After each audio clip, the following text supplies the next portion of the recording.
All right, so Johnny Donovan wins Fighter of the Year to the surprise of nobody. All definitely earned it. That Fauda knockout was great. The Mendez knockout was great. I think we watched all four of these fights, at least three of them. No, I think we've watched every fight of Johnny Donovan's career at this point. Quickly becoming an iconic fighter of the save. Insane that he's only 25. Crazy that a guy with 6 punching power is also capable of this as well. But the number one fighter in the world and the undisputed welterweight champion. Johnny Donovan of Cobh, Ireland, the cold-blooded killer. The cold-blooded killer. Don't know. This is a fun fight, but I don't know if I really care about it. Super featherweight title fight. And then I feel like Slajan Falabovic is going to just destroy Lee Warburton. I just kind of want to sim through this week. Get a couple of our fighters healthy and sim. And schedule an event. We've got a big James Ray fight and a Salapi fight coming up on the 10th, so those will be fun. This guy, Soar from what country? I actually can't tell. It looks like Thailand. It seems like a Thai name. But this guy's an insane fighter. This might be the best fighter I've seen. The 8 intelligence and the 7 conditioning. Actually, I take that back.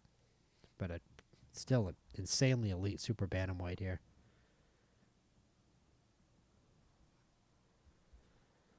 Let's advance a week and see what happened in those smaller title fights that we didn't decide to watch.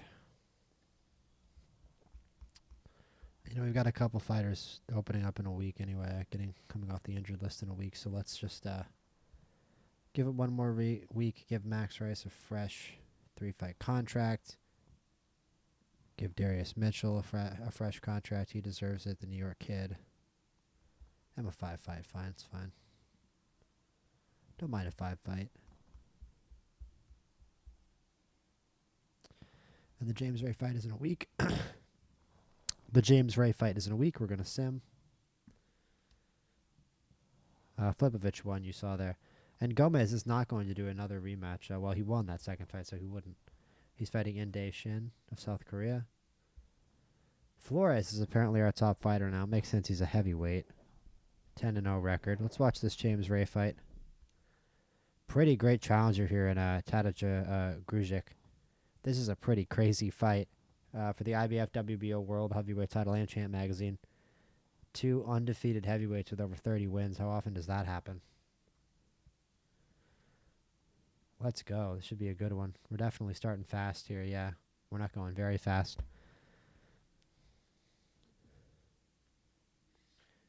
Ray with the first power punch. An exciting first minute. They're trading. Exciting heavyweight first round. Grujic into the lead. Ray lands a combination to draw it back even. Grujic gets Gray against the ropes and hits him with some big shots to end the round, and Grujic grabs round 1.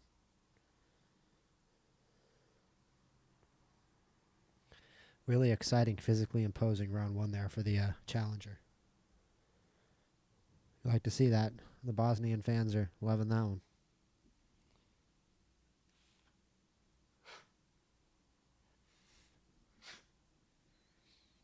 It's another good round for Grujic here. Setting the precedent, taking the lead. He keeps backing Ray up into corners, too. He's definitely controlling the ring. You can see it up here. He's got really solid ring control, and he's landing power shots as a result. Starts off with more good work here. Grujic is fighting a really good fight. He's fighting his fight. He's putting Ray in more trouble than he's been in, for sure. Ray finding some punch volume, but still not finding his power shots, and he's far more damaged. Here's a good burst by Ray. Gets backed up into a corner again by Grujic, though. Manages to get back with center ring, but it's Grujic who lands the shots. It's still a Ray round. Good to see him get around. Good to see him get around, but he's going to have to impose himself here in the next one.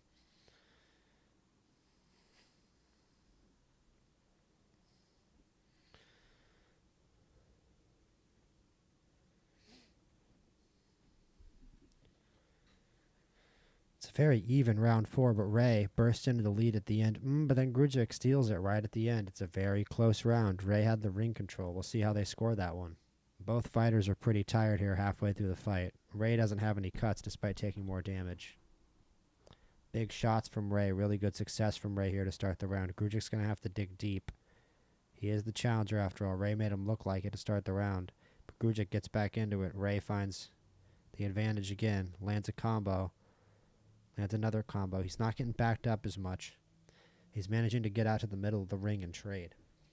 But Grujic is still ahead on power punches. Grujic is putting up a very, very good contest here to James Ray. He's making James Ray really work to defend his title here. But big shots. Ray has found volume in the last couple rounds, which is going to be really, really encouraging for the Bostonians in the house. He continues to pile on. Continuing to put pressure on Grujic finally with an answer, but Ray with a very emphatic round win. You wonder if that's a 10-8 on any scorecards. Wonder how much damage he did. He really did a lot of damage. I mean, you can see the TKO, the energy is way down for Grujic now. He's going to have to lean on those round wins and try to find another one. He gets off to a good start here. But Ray, just like that, lands a few combinations and is right back in it. Grujic lands, Ray gets through, but Grujic is still landing, but Ray lands right back. They're going at it. They are going at it. Grujic is trying to go out on his shield. Ray is close to finishing it, but Grujic is responding with sheer violence. What a round. What a heavyweight tilt. Man, what a fight. Grujic is not going down for nothing.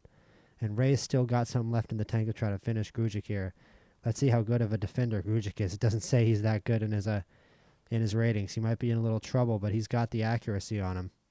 Ray has those magic hands, though. Let's see. He's been beat and bruised and battered in this fight, but he's found the momentum here. And headed into round 8, he's hunting to finish for sure. Grujic has nothing left in the tank. This is a big heavyweight coming after him. Grujic is going to keep trying to fight. He's got to move. He's got to slow the pace down. If he keeps keeping this pace up, Ray's going to finish it, and Ray just keeps battering it, and that's going to be enough. That's going to be enough. James Ray with an unbelievable heavyweight classic of a title defense. People might want to see that one again. Grujic did a great, great job putting up a fight and hitting Ray hard and making Ray earn it. Oh, whoops. I had advance. Well, we'll see what happened in that one. Again, it's easy to hit the big green button. Let's see if Salapi lost. Wow. He knocked him out in the 8th round. It's a shame we didn't see that. But this dude can fight. We'll be watching a lot more of this dude's fights, especially if they give Salapi a run back. Man, it's crazy. Salapi went to war to defend his title against Pena and Balaz and then gets knocked out by Soar. But Soar is clearly the new force in the division. What a fighter. I mean, we looked at it as it's a shame we didn't get to watch him fight. But again, it's easy to hit that big red button. He's only got one more belt to get the WBA strap to be the super bantamweight undisputed champion. What a fight I'm sure that was. Let's schedule some of our own, though. Sardar Yusupov fighting for a couple belts in the 31st, and Usainov against Feher should be a pretty good fight. Usainov should cover that one, though. Actually, should be pretty easy opposition. All right, let's schedule an event of our own. So found a fun fighter to sign here in Rob Hermosillo from Queens, New York, as a strawweight. Actually pretty big for a strawweight at 5'3" with a 72-inch reach. That's not small for a strawweight.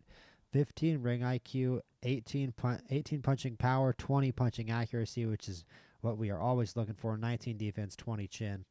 The 10 dedication and 9 intelligence aren't great, but he's got 20 stamina and 17 conditioning to make up for it. He doesn't get on the canvas is the stupidest stat in this game. I don't care about it. Rob Hermosillo, straight out of Queens, wants a manager with a title record. That makes a lot of sense because he's probably going to compete for a strawweight title one day. But that is disappointing nonetheless. Lawrence Hill, about the same size as that strawweight we just tried to sign. Very, very small featherweight, but we are going to try to sign him up. He's very talented, very good hand talent. Not a ton of dedication, but good stamina. Very intelligent. Ring IQ can probably be boosted. Lacks a little punch accuracy, but big power. 20 punching power and 20 defense, 20 chin. So I think he's worth signing up, seeing what he's got for a few fights, if he'll sign with us, and he will. So we signed him to a 3-fight deal at the main gym. And, he signed with the secondary gym. But we're still looking for a fighter at the main gym.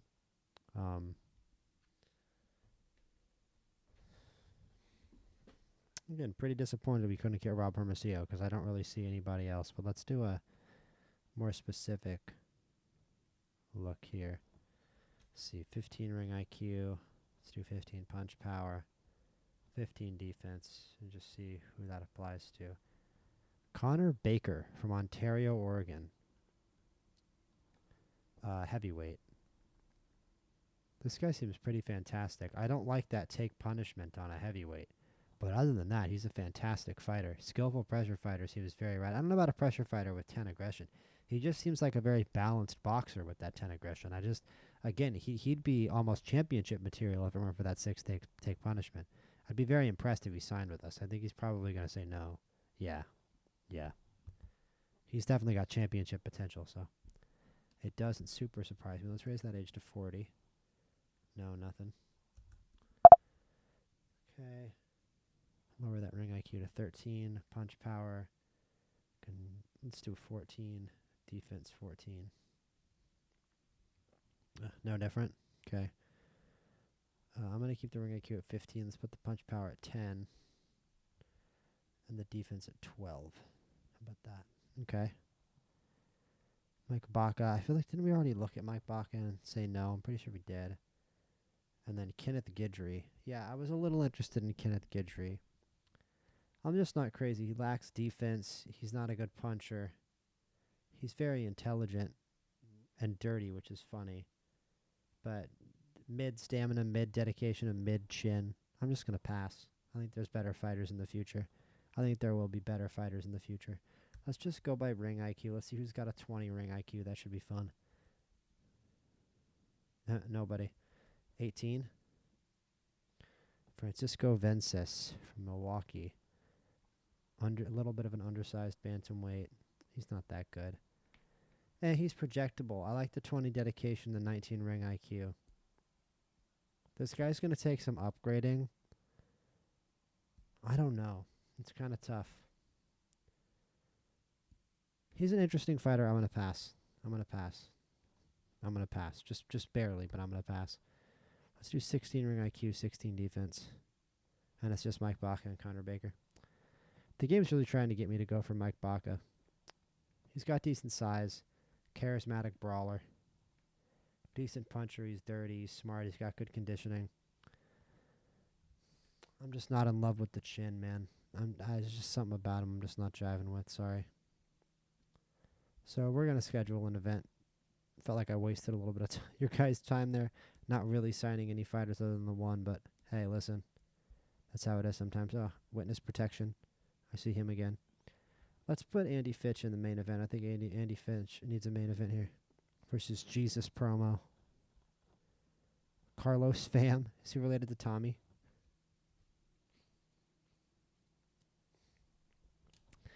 Fitch versus Pham is kind of fire, but Daniel Sanchez is in the top 100. So that's definitely more tempting. I think we're going to do this. Hope it's not a bridge too far for Fitch. It might be a little bit of a challenge. He's got 8 knockouts, so he's a dangerous fighter. Let's see if there's a place in Baltimore we can have this fight. Here we go. CFG Bank Arena for Andy Fitch versus Edgar Daniel Sanchez. And we're going to make the undercard. Let's put we should split these guys up into 2 events. So we'll give let's give Tony Seals a main event. We'll have David Flores versus Baby Mendez here. Have they fought already? Just double checking. They have fought, so let's give Flores somebody else. Andy Conwell's undefeated. He's got some guys in the top 100 in North America, though, he could fight. Mike Burrell. That'd be a fun one, but he might lose it. Ryan Unan. Who's the least dangerous of these top 100 guys? Juan Aguilar is 12-1. This is going to be a pretty good fight. I kind of want to see Juan Aguilar. 12-1, that intrigues me. Very good record. I want to see why. His attributes don't really back that up. So let's fraud check that dude. TBH. Cottrell, let's put more heavyweights in here. Angelo Cano. He doesn't have anybody top 100. Yorkie Leathman. Oh, no, Yorkie Leatham. Christian Tyner. Lots of L's on the record for Christian Tyner. Figueroa out of Broken Arrow, USA.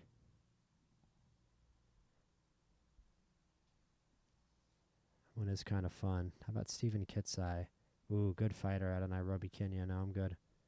Shorty Anthony is always Lucas Triffett. Let's do Lucas Triffett. It's a bit of a cherry pick, but we should be able to beat him. And also, this is boxing. Who cares if it's a bit of a cherry pick? Except for some annoying guy on Twitter who we don't have to listen to. Mitchell M. Bailey. That's a close fight. This is a cruiserweight bout. Maybe we'll save this one for the other card. Let's put Lamont Williams on this card against this Brazilian guy who he's going to beat. Chris Watson might be more beatable. He should be. Let's put Irvin Fitch on his brother's undercard against this super overrated guy with a bad record. Maybe Stephen Green. He'll beat Stephen Green. That'll be maybe a little bit more of a even keel affair that he should still probably win. DeRocha, we'll give him an easy fight. Give him another KO. And then we'll put Nicklo on this card. I don't know how much of a test he needs. Let's just give him Morris Mayfield. That should be easy. And then we'll set up the other card with the other fighters. Let's just advance a week here. McCreary needs a new contract again, really? Just give him a fresh 3 fight, I guess. He won his last fight, so that's good.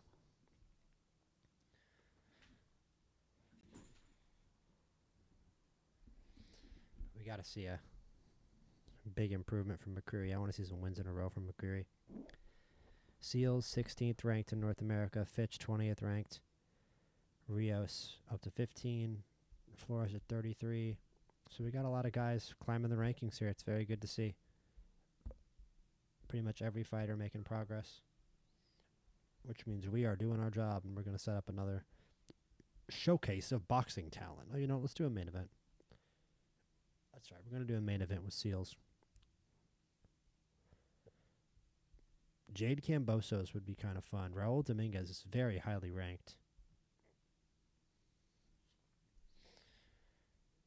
Raul Dominguez would represent a real test. But Andrick Ontiveros here is ranked 40th in North America. That's an incredible jump, and it's a winnable fight. This is a big fight for Seals here. A top 40 opponent. That's a big jump and a big moment in the career of Tony Seals if he can win this fight. This is a big one. I don't know where New Brunswick is. Oh, that's right, New Jersey. So, New York Fieldhouse, yeah. I'm kidding. Not the Barclays Center. I wouldn't do that to you. I mean, he's from Jersey, so Atlantic City, right? Seals versus Ontiveros.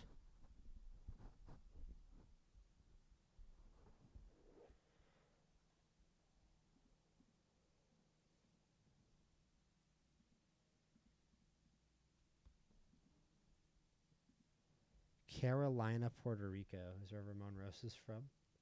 Love it, love it. Gennaro Zanettel. Zakazantetl. Zakazantetl. That's a baller last name. Let's do Irvin versus Rosa. That's kind of a banger fight. Rios is 10-0. Juan Mario Montoya. Dude sounds like a race car driver. Let's go against him. Jermaine Ramos versus... I feel like giving Ramos another setup. Just an easy fighter. Patrick Rubin's a little easy. This guy's undefeated. This guy's undefeated and should be easy. Even better. Make his record look better than it is. Make him look good. Rice versus Tetley. I think these guys already fought. Here we go. Let's fight this guy. Oh my god, he's good. How are you 5-10? You're that good and you're 5-10. I'm interested. I'm just curious. How do you keep losing? Who are you fighting? Is he just fight? Yeah, he's just fighting guys with a bunch of power and losing. He's actually fighting decent fighters on the Asian circuit. He's Namibian. He's from Africa, but he's fighting Asian fighters. Fighting a lot of Asian fighters and losing. Interesting fighter. I think we might lose to him. He might give us an upset. Collin versus Rice. Collin's a perfect opponent for Rice. He's just like him, but a little worse. Have they fought each other before? They have not. All right, match made in heaven. Let's go. Matchmaking 101.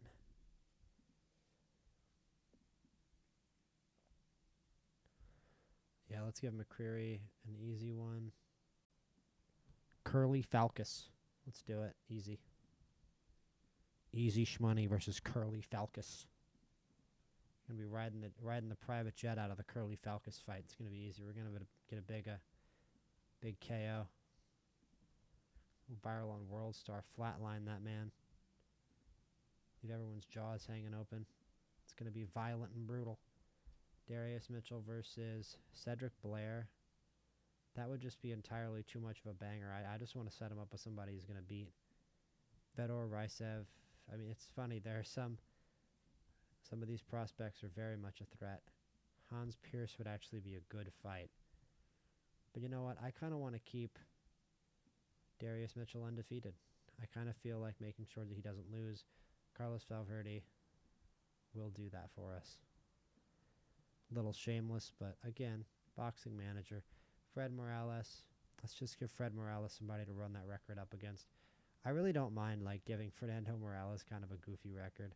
And that guy's highly ranked also. He's 5-6, but he's highly ranked and we can knock him off. Here's Dennis Dudu again. Way over-ranked. Frankie Edwards doesn't really have anybody of any real ranking he can fight. Let's just knock off Victor Garcia. Put that on the undercard. And we got one more fight here for Lawrence Hill making his debut. Let's put him against Joe Smith. Joseph Smith. London, England. The most generic fighter in the game. That's the creative player. That's the creative player in a game that's literally nothing but creative players. Could you imagine? The NPC among the NPCs. The other NPCs think he's an NPC. Mr. Mid. All right. It is I, Mr. Mid. One more week, we got Usaina versus Fair. And we're going to have a lot of setup fights here for our fighters. If you guys like setup fights, this is once again your episode. If you guys like setup fights, this is your video game. This is Boxing Manager. I wish Fight Night Champion was this easy earlier in your career. I really do. Sithy Top King. What a goat. Sardar Yusupov versus Sithy Top King. Let's do it. Let's get it on. Very realistic Thai fighter name. Big first round for Top King. Yusupov comes back, makes it even. Yusupov pours it on. Lots of damage from both fighters. This is just a crazy fight. Sit back and enjoy. They're just going at each other. Try scoring this. Try scoring this alley brawl. This is an absolute classic. Just back and forth. I mean, Yusupov is in the lead. Just very narrowly managing to throw more. Ring control's been a little more back and forth. They're both pretty much drained, though. Yusupov wins that round with what little he had left in the tank. And he chases the finish on Top King and gets it. 35th consecutive professional win for Sardar Yusupov, who continues to pour on the wins and continues to defend his titles. And now Christian Usainov versus Milan Ferrer. This is going to be, on paper, a pretty easy assignment for Usainov. Let's see if he can make good on that. Good first round. Better second round. Can he finish in the third? No. Can he finish in the fourth? No. And there's a round win for Ferrer. Hey, he got a round in on him. But this is a blowout for Usainov. Usainov's making easy work of this. He's going to finish it here. Yep. Took 8 rounds, but Usainov defends his IBF WBO middleweight titles. That's the competition, guys. That's who you got to be watching. Tony Seals, Andy Fitch, Jose Williams, Randy Dale. I want you all watching that guy. That's your competition. Middleweight champions really are. Wouldn't you just love to see Wid versus Usainov to unify? Man, what a fight that would be. Wouldn't you just love it?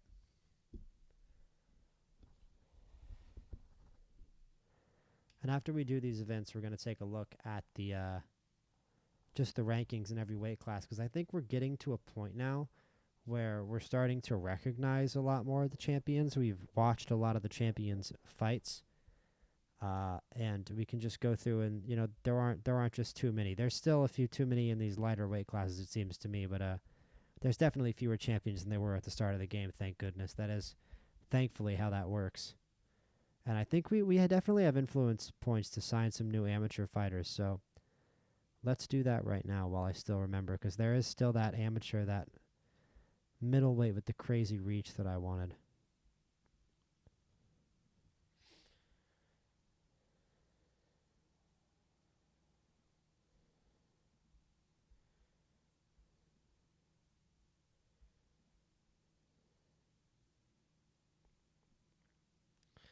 Yes, Rico Hartman, 6'2" with the 83-inch reach as a middleweight, and we can sign him now.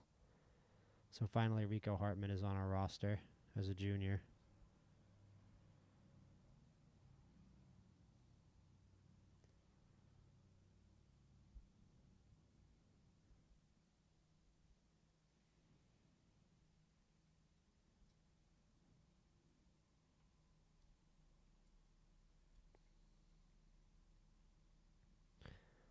Ramiro Rodriguez, a junior world finalist in the heavyweight division from Oyster Bay, New York. We'll pick him up. I'm not in love with his attributes, but his amateur track record is fantastic, so we're going to sign him.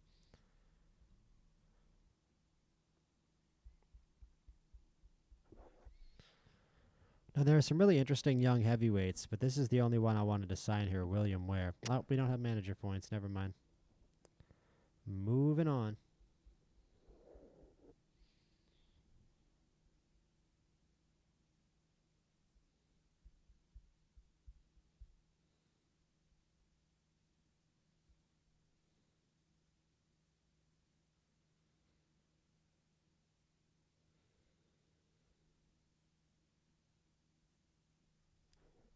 Big title challenge here for Johnny Donovan, a guy who might beat him here in Jaime Ramirez. This guy's a fantastic fighter. We'll see what he's got for Donovan. That's going to be a blast of a fight.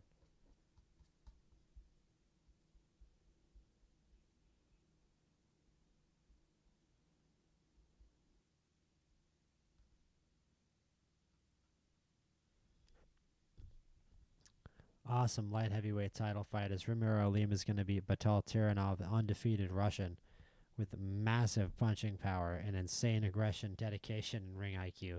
This should be an absolute classic of a light heavyweight fight. This is going to be awesome. Ramiro Alim already responsible for some of the best fights we've watched. So Angel King wants an opponent. That's the first time we've gotten that notification that one of our fighters is angry that we haven't found him a fight. And awesome to see James Ray here up at the top. We said before he was probably on our little scouting adventure of heavyweights at the beginning of the save. We said that James Ray was probably the best heavyweight in the world, and we have been proven correct, it seems like. Who are the other heavyweight champions? Deshaun Keys has the other heavyweight belts. Man, could you imagine a unification fight between them? Can you imagine a unification fight between them? That would be a blast.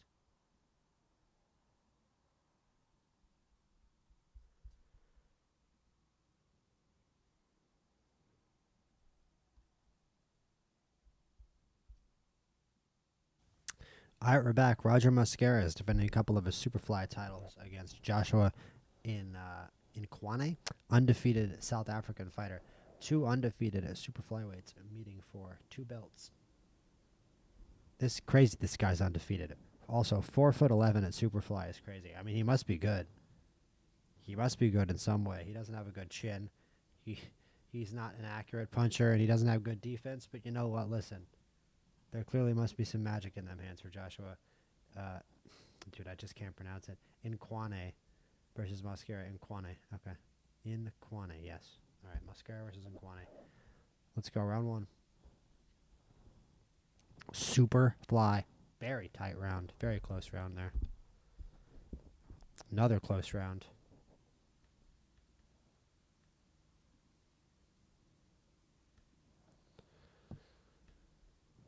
Very even work, but interestingly enough, Nkwane has the edge. Mascara with a cut over his eye. Let's take a look here. I mean, Nkwane, it's a close round one. He controls round 2 and 3 by a bit.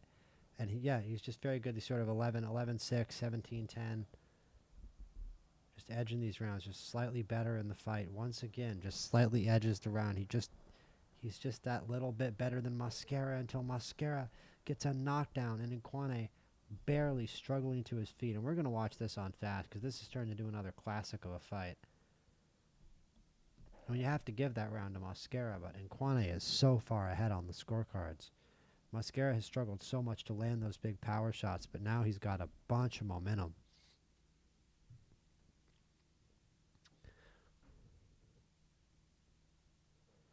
Landing more big shots well ahead, and it's another knockdown for Mascara. But Nkwane gets up at the count of 1 this time. He's got so much damage on him, but Mascara can't finish the fight, and he's still maybe behind on the scorecards. despite the 2 knockdowns in 2 rounds, but all the momentum now with the champion. Mosquera really doing damage. He's chasing Nquane. This isn't looking good for Nquane, who put up a great fight and finds some more success, but it's going to be too much. The ref stopped it. And in the 9th round, Roger Mosquera, with his 30th career win, defends his WBA, IBF, and WBO super flyweight titles from Joshua Nquane. Fantastic world title fight. And now it's time for our show. I'm Joseph Smith. Lawrence Hill versus Joseph Smith. Lawrence Hill is a very talented featherweight. Let's see what he's got. I'm excited for this guy. I'm excited for Sir Lawrence Hill. Oof. Round 1 TKO. Round 1 TKO in the debut for Lawrence Hill. Great job. Joe Smith had absolutely nothing. You know what? Lawrence Hill's better than me. I'm Joe Smith. And frankly, I'm not that good. I'm just here to pay my rent. Got to pay rent somehow.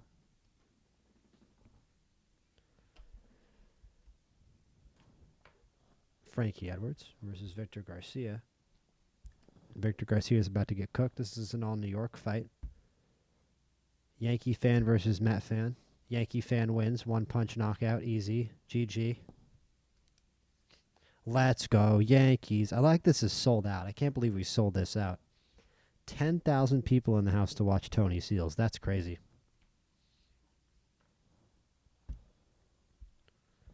Ooh. Good start by Morales. He loses the 2nd round, so that big 1st round doesn't matter. I guess he won round 3. Definitely didn't win round 4. Okay, Fred, come on now. We talk all this stuff about how good Fred Morales is. I mean, what is he doing? Go to the body. We got to give him a more succinct plan for that low ring IQ. What is happening? What a terrible fight for Morales until we put him on cover up and he gets the knockout counter punching. Beautiful. So he knocks him down. Ruiz gets up with the counter 9 and then he stops him. All right, well, hey, you know what? Talent is talent, man. It was going to shine through eventually. We just had to let him counter punch. I guess Ruiz wanted to take the fight to us and it worked for him. I don't know exactly why. We just didn't land a lot of power punches there, even though we do have, I mean, he's just magical. Morales is just about everything in terms of hands. So I guess it was going to come through eventually. He's now 4-0 with 4 KOs at Superfly. I am already kind of thinking about moving him down. Like, if he starts to struggle at Superfly, because that wasn't good. Like, that wasn't a very good performance against another super flyweight. And he's just a little small for the weight class. So I'm thinking about moving him down to flyweight if we can. That would be interesting. Darius Mitchell 3-0 versus Crossover Ready. This should be an easy one for Darius Mitchell, who's another great prospect and a local prospect. Great 1st round. Better 2nd round. Round 2 TKO for Darius Mitchell. As he continues his ascent. Gabriel McCreary. Ooh, round 1 TKO. And these setups are turning out like setups. Max Rice versus Christian Collin might be a good fight. Let's see if we can slow this one down at some point. No, it's another round 1 TKO. Max Rice absolutely takes the business to Christian Collin. And I think there's going to be quite a few fighters here with some XP to spend after these next couple fights. This is some good stuff. This is some good stuff. Ramos v. Rubin. Should be an easy win for Ramos, in fitting with the theme of the night. And it's another round 1 TKO. I cannot believe this. This is an insane round 1 TKO streak for us. My gosh, Rios versus Montoya. And I mean, this could be another one. I'm borderline thinking about putting it on look for KO. Rios can knock people out. You got part of the way there. Let's do look for KO. Screw it. Almost gets it. Let's do pile on pressure. I'm just KO hungry at this point. So many in a row. Let's go. We just keep knocking people out. This is like dangerous. This is borderline like. Is this okay? Like, who is sanctioning this? We're putting so many people in the hospital in one night. Like, the ER is going to be overflowing. If there's like an actual like disaster of some sort or like a tragedy in the area like tonight, the ER isn't going to have room.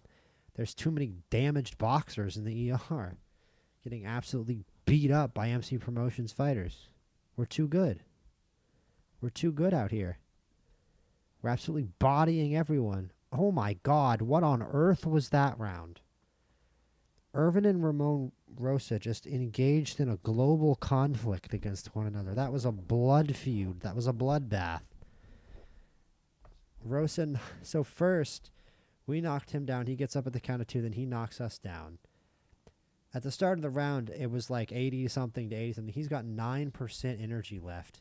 He's at 95%. I say we cover up. Just so that he can't KO us. Yeah, and we counterpunch anyway and get the KO. He was so close to being out of it already. Crazy fight. Crazy, crazy fight there.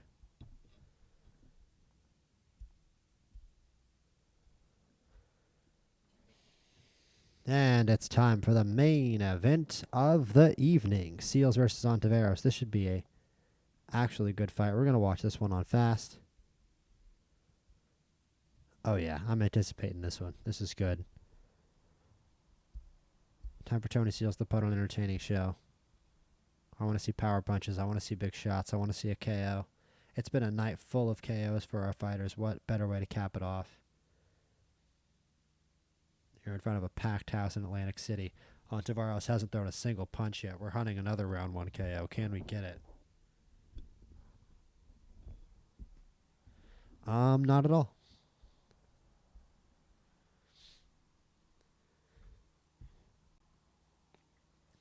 Round 2, more hard work. Going right up the middle.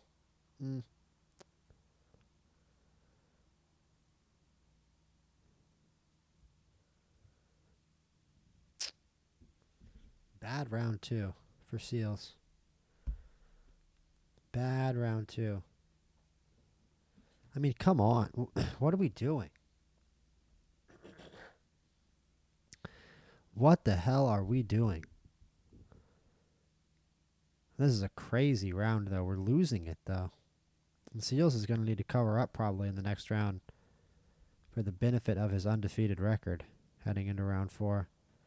As Ontiveros is just going to keep attacking. Can we counterpunch? Can we land something? Can we hurt him? And make sure that we don't lose. It's still a very easy round. Ontiveros still has some damage on him. I don't really know what we're going to do next round if we even survive this. Seals fighting off the back foot, still losing the rounds. As Ontiveros is proving to be a little too much for us right now. He doesn't have great defensive skills. Pile on pressure doesn't seem like too bad of an idea. You know what? He's got better IQ than us, so I don't like natural style, really. I'm going to go to the body. Go to the body was nuts last time, but you know what? We're going to do it again. Now it's not much. We land a couple punches. We need volume here, though. It's a little slow-paced, but that's good. It lets us rejuvenate a little bit and not be too damaged. No, he's starting to land and damages again. And that's another lost round for Seals. Seals is not fighting a winning fight right now. And that go to the body didn't have the desired effect. Let's do pile-on pressure. Doesn't seem to be working either. Ontiveros is still just winning every round. I don't really know what to say. Just keeps piling it on. Keeps adding pressure. It's 2-1, basically. It's a good round for Seals, finally. Hopefully not too little too late. I think we keep pile-on pressure turned on. Hopefully it goes better this round, not worse. And it's just tit for tat. Seals really landing, though, now. Really getting into this round, but he doesn't seem to be damaging Ontiveros too much. Now he is. See how much energy Ontiveros has left after that. That was a good round for us. And I mean, we're just going to keep it in pile-on pressure. We have energy left and he doesn't. And it's clearly working for us. It just works for the style matchup, and now we're beating him down. It's going to be hard for him to survive this round, and this fight's over. Tony Seals with a great comeback victory and a very fun fight. He tired Ontiveros out. That pile-on pressure setting worked. Look, the punch accuracy and the aggression, and he doesn't have the defensive skills to deal with it or the stamina. And he took us to the very brink, and then we started piling on pressure, and he did not have an answer for it. And that was a very fun fight night. We have some contract extensions to give out, absolutely. First off to Max Rice, who's going to be very upgradable after that round 1 knockout.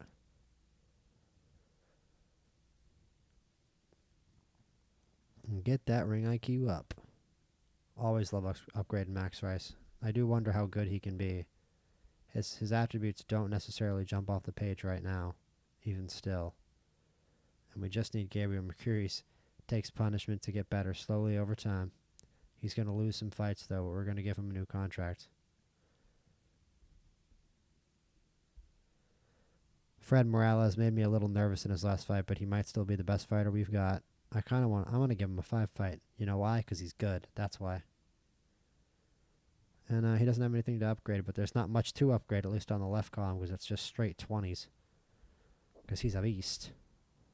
Lawrence Hill had a TKO in the first round of his first professional fight. So we're going to give him a... I don't know about a 5 fight. We'll do 1 more fight. He'll have 1 fight left, but we'll just re-sign him. It's all good.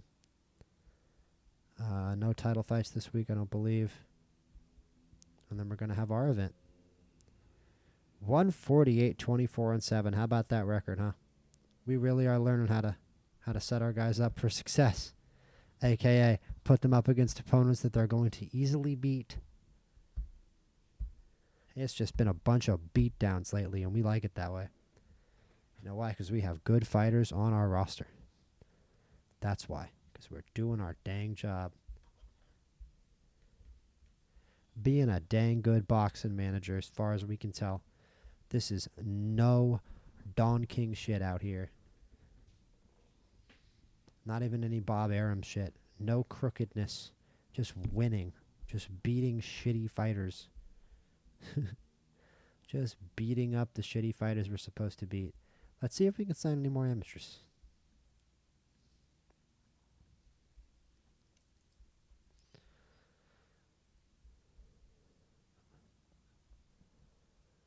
Morris Broner, Adrian's cousin. Wasn't there a young, or was it just a heavyweight? Not sure.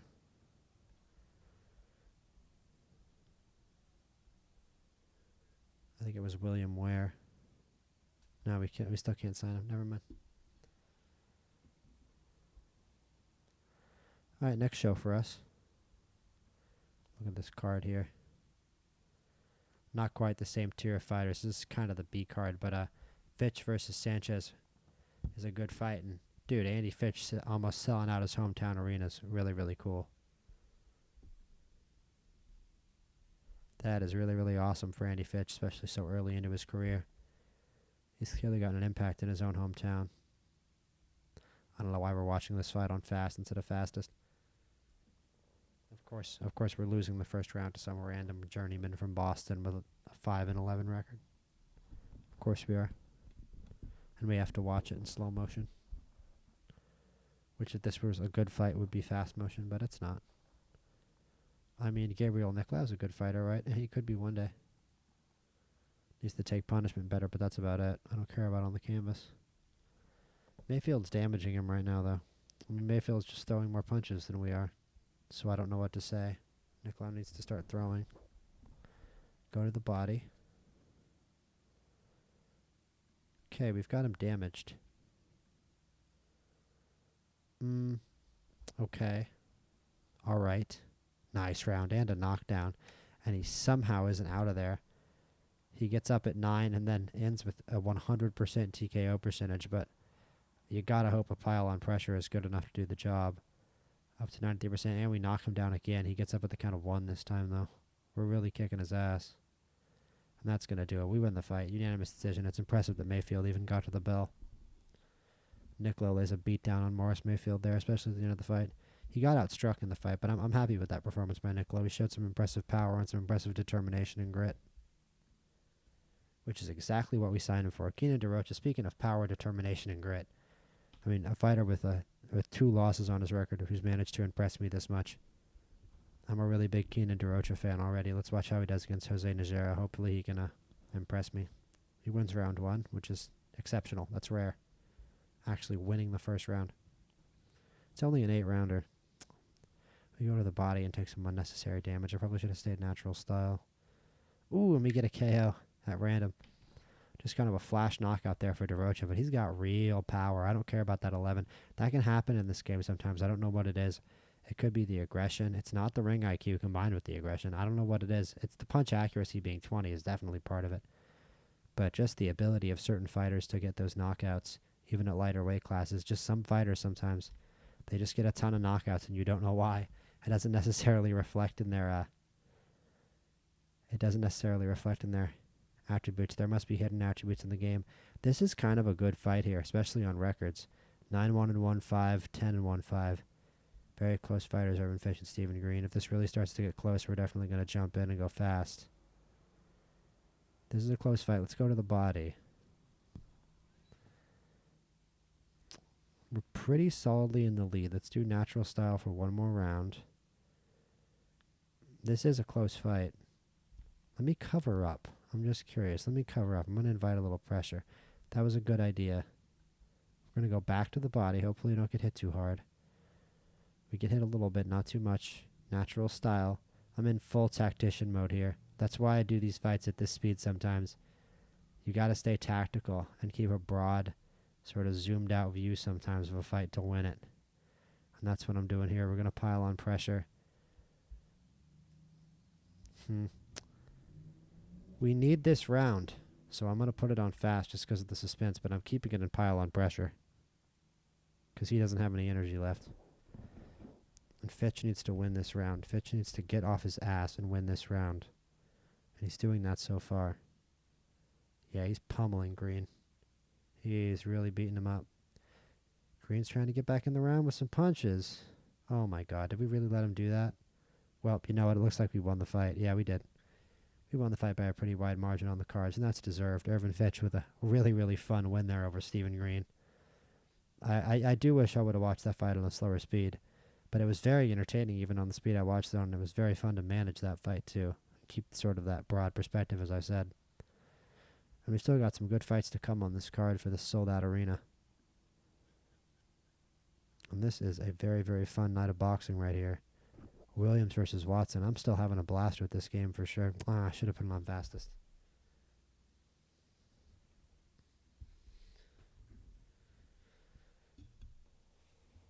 Lamont Williams still needs that big moment. I feel like he hasn't given me any super explosive moments. I mean, I think... No, he didn't have a round 1 TKO last time. He's one of the fighters that didn't. Big damage landed. Is that enough? No, not enough. Let's do pile on pressure, though, to follow that up. That was an impressive round there for Williams.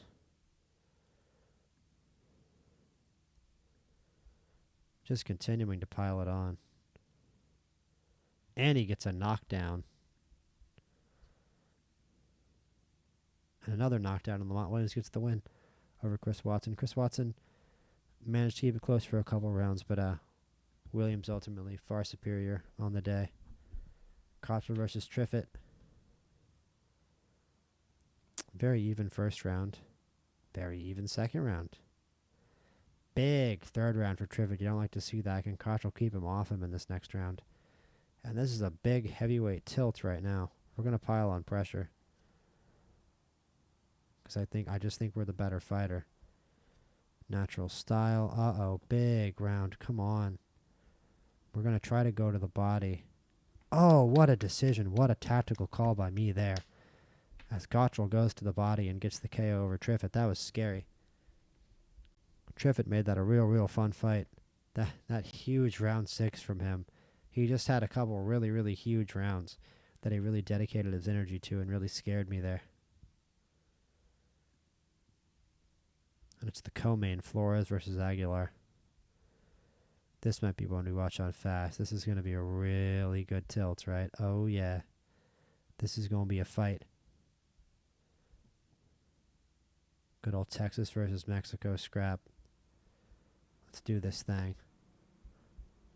This should be a fun one at heavyweight.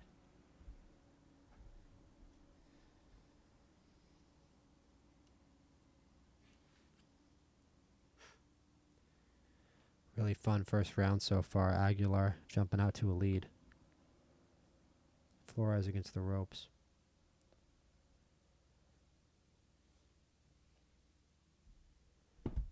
Round 2. Bit of a slow start. There, Flores finally starts to throw. Pretty low volume fight so far. Pretty boring fight so far. Flores finally comboing off and landed something to the delight of this crowd. As Flores takes round 2 to even up the scorecards and comes out strong in round 3. Flores looking good right now. Flores looking very clean. Aguilar looking like he doesn't have too many answers. Starting to get me tempted to pile on pressure here. He starts to land something, but we land right back.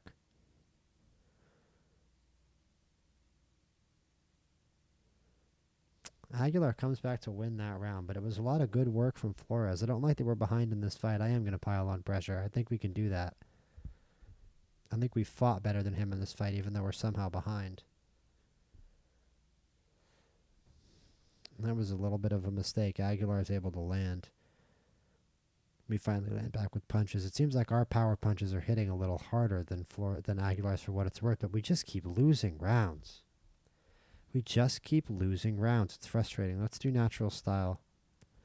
I want to see if we can just keep the flow in front of us and see if we can catch him in any traps. And it's a good start to the round with a power shot.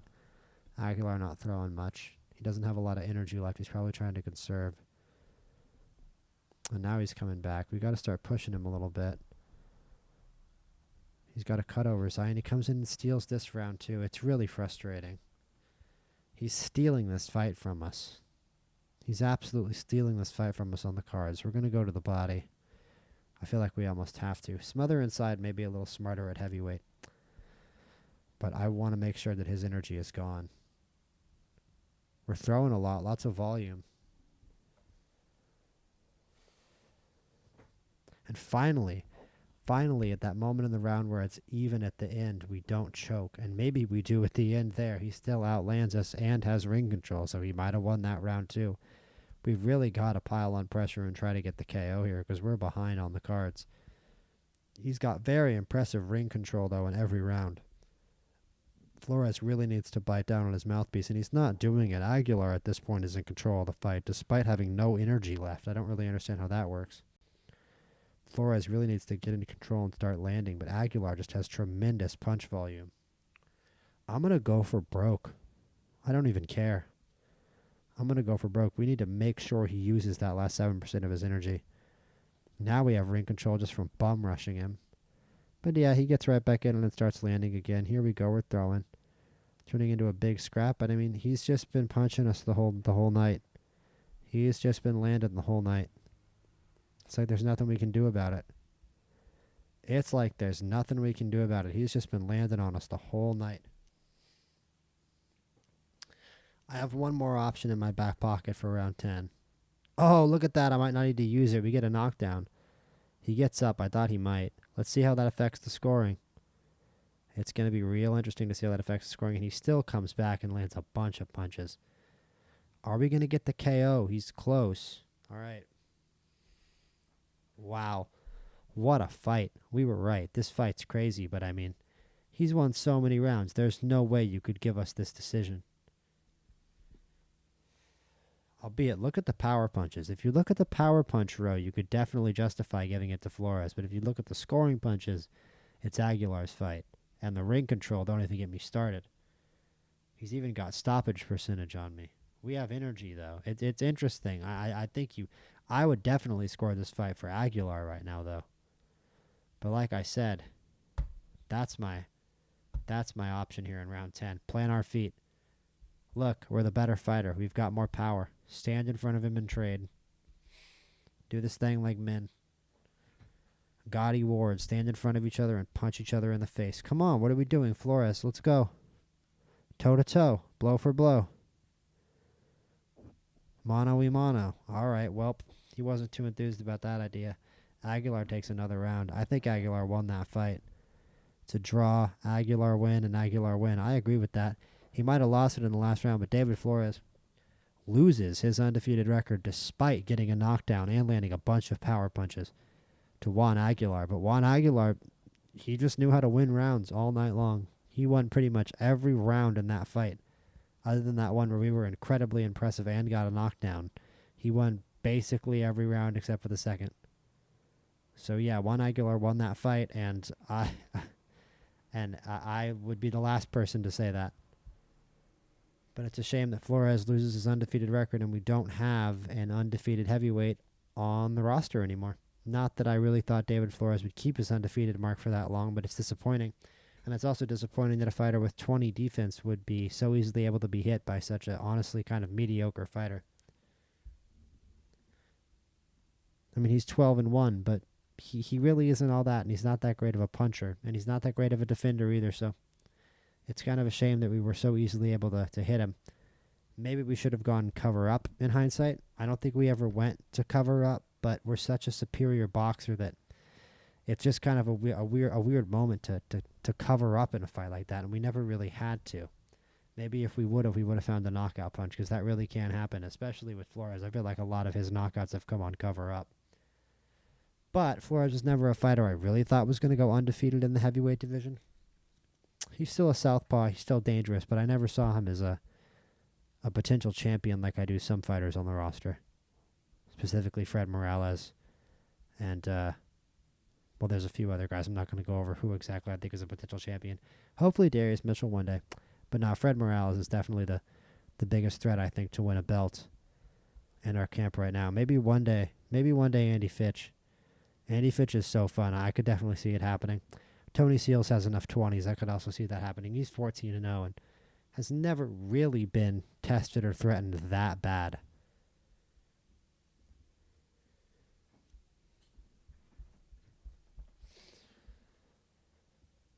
But with all that said, let's go to the main event. It's the Flick of the Switch versus Daniel Sanchez. Mr. Andy Fitch. This should be a fun fight. Round one. Let's see what happens. This guy is a big knockout threat. Let's see what Fitch can do.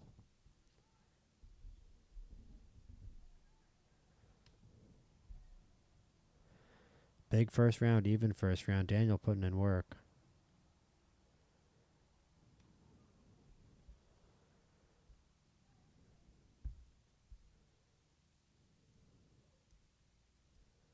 Fitch working really hard.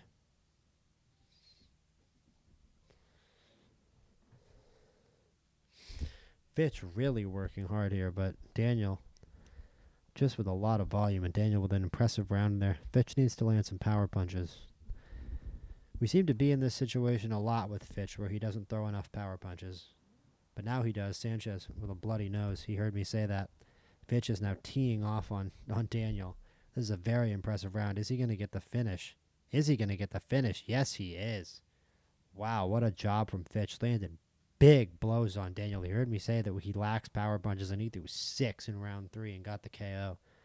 What a performance there by Andy Fitch. That was baller. That was badass. Yes, sir, Mr. Andy Fitch. There's a reason he's headlining these cards. That was entertainment at its finest. That's why you play this game. That was an awesome moment. That was a great KO by Mr. Fitch there. What a KO.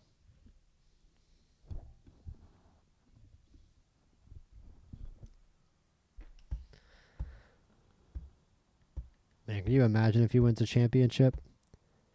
Can you imagine if he wins a championship? That's one thing I've said this before in this playthrough. This game really made me appreciate more than any other boxing game or boxing media just how much of an accomplishment it still is to win a championship in boxing. How many guys you do have to beat, how many guys you have to beat, how many fights you really do have to win to get to championship level. Even if, people are like, oh, you fought nobody, you fought scrubs. Dude, you still got to win the fight. You still got to go in there and beat the guy. And it shows, sitting here and just running up these fighters' records with hopes they might become champions one day, knowing, maybe not even one of these guys ever will. I certainly think one of them will at some point, but who knows? Maybe none of these guys ever win a championship. Maybe our first fighter to win a belt is a fighter we haven't even signed yet. It could take a lot longer. It could take a lot longer than I think. Hopefully not, though. Hopefully it's just Andy Fitch. And I mean, this Andy Fitch-Tony Seals fight is staring us in the face, but I just don't want to do it. Aaron Warburton is right here. Is a very good fight for Tony Seals. We're going to take that. Wait, have they fought yet? No, he fought Ontiveros, though. They have some mutual opponents. They have a few mutual opponents. Let's do it. This is going to be a fun one. Seals versus Warburton. And I'm glad we actually can't consistently book main events. It's a good way to make money, and we get all these cool little venues. Let's do Hartford. Hartford's kind of cute. Nah, you know what? He's from Jersey, right? Hartford's in Connecticut. Nah, it's fine. Let's do Hartford. It's fun. The XL Center. Another arena. Sold out arenas for our fighters. All the way up. All the way up.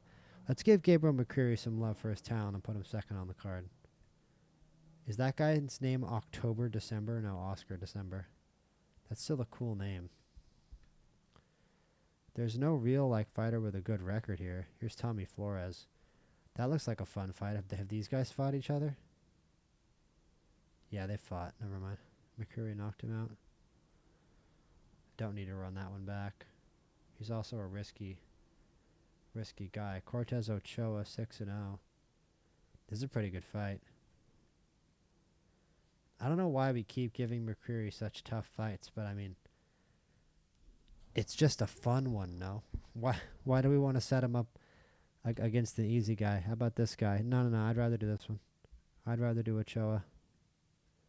Oh, no, sorry, not Ochoa. He fought Ochoa. Cortez Ochoa. Alberto Ochoa's brother. He's going to fight the other brother. There. David Flores coming off his first loss. I want to give him more time coming off a loss. I might not even schedule him a fight yet. He's a heavyweight who just lost. Shondell Terrell Brown. Awesome boxing name. Mark Anthony Dulé. Jair Fonseca. That should be an easy win for Irvin. Get Irvin to 10 wins. Jermaine Ramos. Man, Nicholas Johnson with a wild record, 17-15. What a fun fighter. Let's fight him. Honestly, I want to fight him. He's in the top 100. 17-15 with 6 knockouts is a hilarious record. 17-15 with 6 KOs. He's got so many wins, but he doesn't have that much KO power, but he's lost so many times. It's such a funny record. He must have been in so many weird fights. Juan Antonio Segura, not on the top 100. I feel like we already fought Edgar Daniel Sanchez, or one of our guys did. Whatever. He's in the top 100, and it's an easy win. Derek Serrano, 34-10-2, another awesome record. Let's fight him. Almost top 50. I want our guys to fly up the rankings. I want our guys to pick off these easy guys. These guys are highly ranked and beatable. Let's beat them. Aravalo has a lot of aggression. Ramirez has punch power. I'll risk it. Rice versus Ramirez. Let's go. Rice is 12-1. He can handle a guy like that. Wow, what happened to Corey Matisse? I think he had a lot better record last time we scheduled him. Jesus Guadalupe Garcia, lots of losses. That'd be an easy win for Dale. How about Christian Dalton? That's a fun one. Dale versus Dalton. Let's do one more fight. Let's do an Angel King fight, and we'll fill out the card. Angel King versus Black Daly. That's a little bit of an action-packed one. I'm good. Peter Sarkozy. It's another just... Rashid Kabongo. Yeah, King versus Kabongo. That's an awesome fight. King v. Kabongo. And then the Joe Hoon and John Bellas are going to go to war. Oh, no, right now. Never mind. It's right now. I thought that was next week. I'm glad it didn't skip. Became a fan of Joe Hoon last time we fought. Ragstar Wid's got a fight. Oh, this week. Against BJ Morris, who's 50-1 from Minneapolis. Dude, there are some fights this week, huh? Man, 3 fights this week. Hold up. All right. This is crazy. I am going to go get a drink before we watch these title fights because that is a crazy amount of title fights at the same time. I hope I do not hit the big green button. I'm going to double, triple make sure that I do not hit that big green button because we have some... All right, time for some absolutely insane title fights.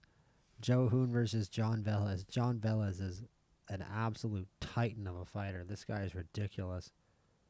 From San Juan, California, like we said, against Joe Hoon, who just is put Gennaro Metcalf on skates in his last fight. This is going to be a crazy one. We might watch all of these on fast. These are all going to be nuts.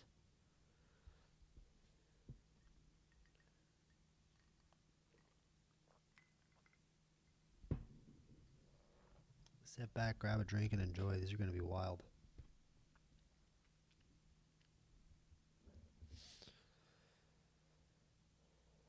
No power punches, but Hoon wins round 1.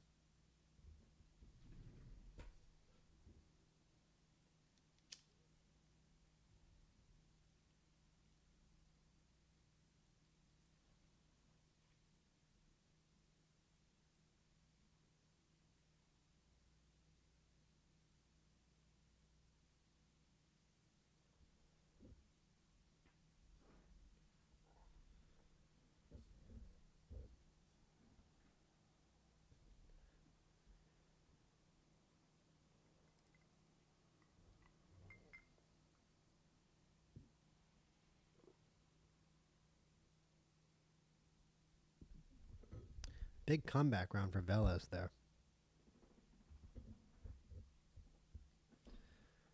Crucial round 3 in a very even fight. Hoon still hasn't scored a single power punch.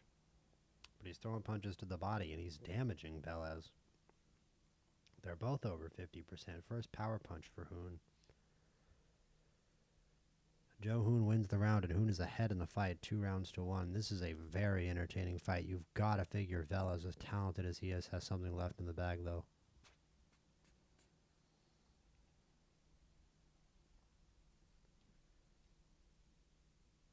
Slow start to the round, but a good comeback from Velez. Just back and forth. Power punching from Hoon now. This is such an even fight.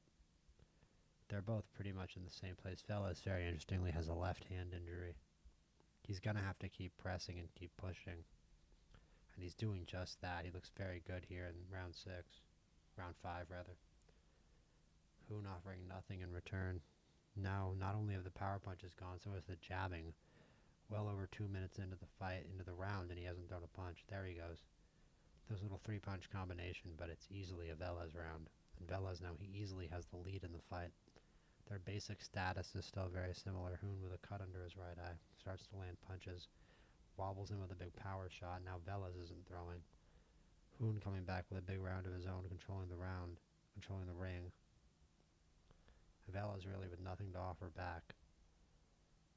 Just a little combo at the end. They sort of flipped roles in that round. With the last one, with Velez offering very little except for a combination at the end. Now Velez comboing off. They're really trading rounds here. Who needs to come into this round and make this round a little close? It's almost like they get behind in the round and they go, there's no point, and just decide to throw it away. And now Velez is really making Hoon pay for that attitude. Big round. And he's not damaged than Hoon is, but still, their energy is very even, but Velez is ahead in this fight. Which is not good because I think Velez is the better fighter, and Hoon is paying for the lack of power punching. Here comes the power punching. Can Velez get back into this round, or will Hoon hold this lead? He needs this round, Hoon. Velez, though, getting back even. Hoon with big power punches. That's important. Can Velez get back into the round? It's such an even round. Hoon stands up and wins the final exchange to take the round. That's a big, big round from Hoon. And look at that. See, look at him in scoring. On the numbers, Velez is ahead in the fight, but Hoon is ahead, it looks like, in terms of the rounds. Talk about a tough fight to score. Talk about a real difficult fight to score. Man, oh man. This is going to be a fun day of fights. I hope I do not hit that big green button and fast forward by accident. We still have 2 big fights after this one on this day. I cannot wait till our own fighters are involved in these championship fights. That will be the day, as Hoon almost gets finished by Velez. Velez is so completely winning this fight. To not really truly be definitively ahead on the scorecards is insane going into round 10. Neither fighter has any energy left. This is still anybody's fight. But Velez is looking pretty good in my opinion. Hoon starts off well, though. He's not taking it lying down. Man, Velez is going to need a big streak here in this round to do some damage. Hoon doing more damage. Velez Up in the red. He's going to have to keep himself alive. Hoon's still landing. It's not quite enough. He can't quite finish Velez. This is just a crazy fight. Hoon needed to offer something to defend his belt there, and he absolutely did in that round. And round 11 is going to be the most important of the fight. If you can imagine that, there's been nothing but important rounds till now. It's a little slow. But in terms of scoring, every round matters. Every point matters here in this one. This is close as can be.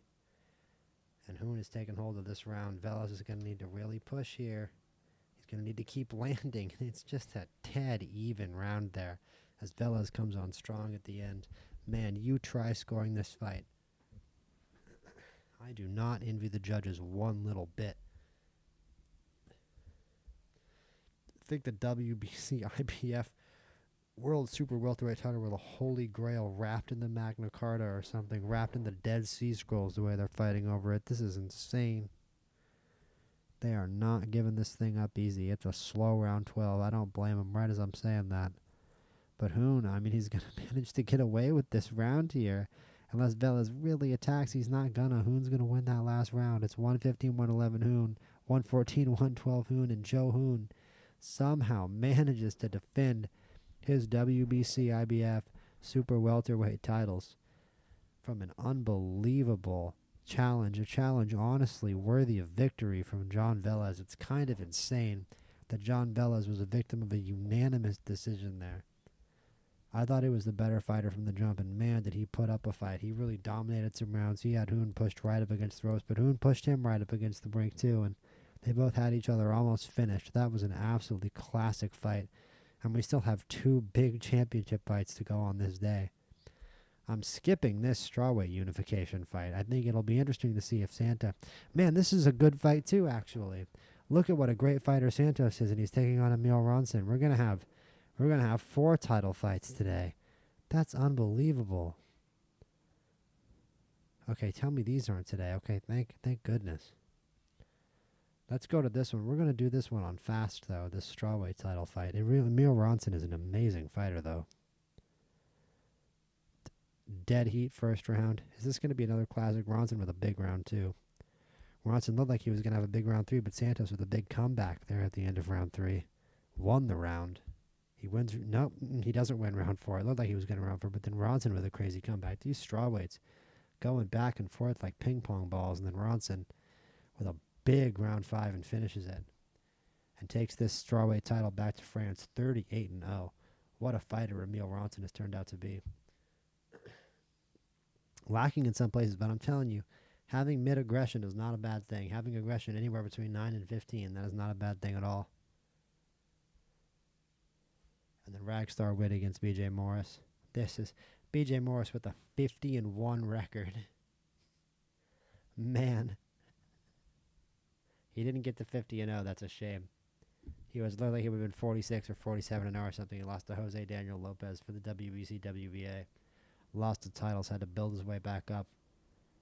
Fought a pretty impressive young fighter named Joe Paduano, who was 21-1 at the time. He's actually not that good. Mini Wounds Fight Network. That's a baller name. Well, they have a cooler name than we do. I wish we were called Mini Wounds Fight Network. We should have come up with a cooler name. I don't know. It's a little cringe. Mini Wounds also, like, doesn't that mean you're bad? Okay, anyway. BJ Morris, 50-1, despite I don't really see the 50-1 level of skill here. Obviously, a lot of that happened before the sim, but he is 50-1, and he's taking on Rastgar Witt, who had an awesome fight last time and is one of my favorite fighters. So let's see how he does. I would favor Rastgar here, but there's got to be a lot of people in America who think that BJ Morris is going to stand up to Rastgar here. Let's see what happens. Let's put it on fast.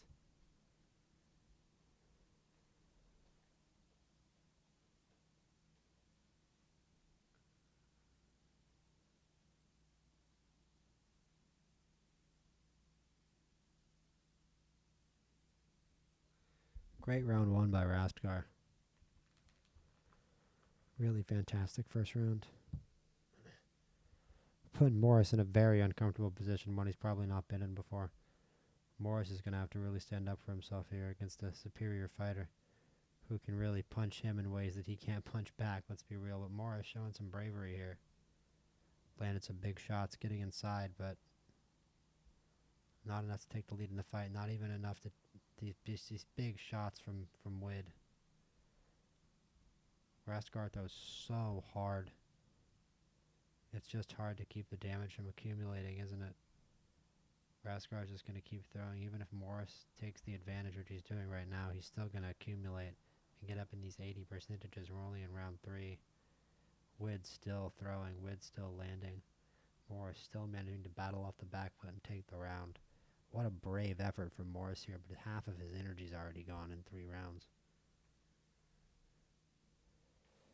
More scrapping from Morris, though. He's managed to damage Wid at this point, but he gets damaged right back, unsurprisingly.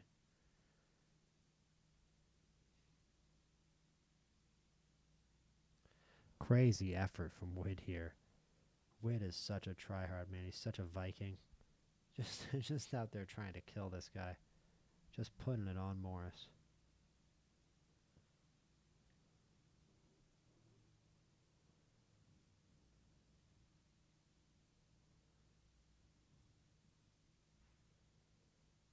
Wid just continuing to pile on pressure.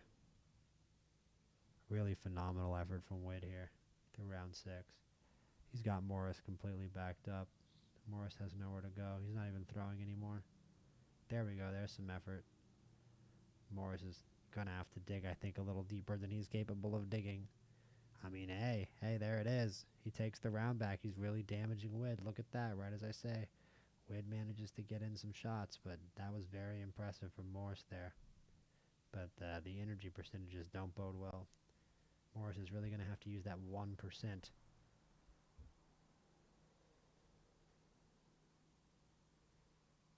Kind of expecting a big round from Wid here. Hard to imagine Morris has much left to say.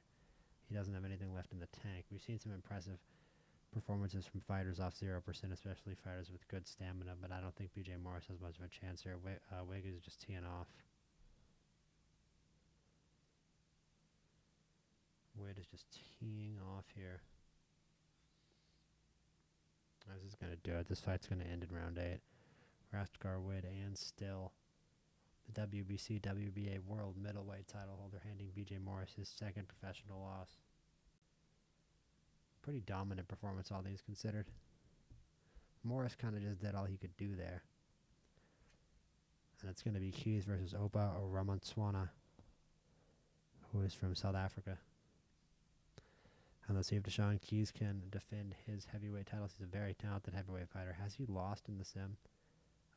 He lost to Heiko Nowak, who I know at least challenged for a title, and he drew Demetrius Toney, who, in addition to having an awesome name, is also a very fun fighter out of Worcester, Mass. Worcester? I don't care. I don't care how you pronounce it.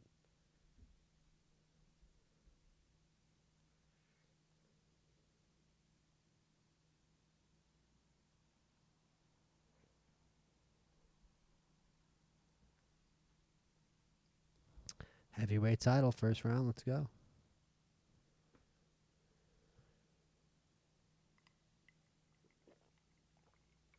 Oh, and it's a knockdown from Ramanswana. And Keys is up, but he's in danger. He's in a lot of trouble here. Ramanswana piling on the pressure. Is this going to be it? He scores a big punch off the back foot. He rockets back into the round. What a comeback by Deshaun Keys there at the end of that round, but he took a big shot and got knocked down. What will happen in round 2? That was a classic heavyweight title fight, round 1. I'll tell you what, some big heavyweight fights in this episode for sure. And it's more good work from Ramanswana. Wow. Opa Ramanswana has unseated Deshaun Keys. That's a bit of an upset, no? It'll be very interesting to see if they give him a rematch, but it was 2 rounds. It was just a firefight. It was just a firefight, and Ramanswana bought the bigger guns. That was wild. That was a bit of a war, huh? Crazy heavyweight title bout there.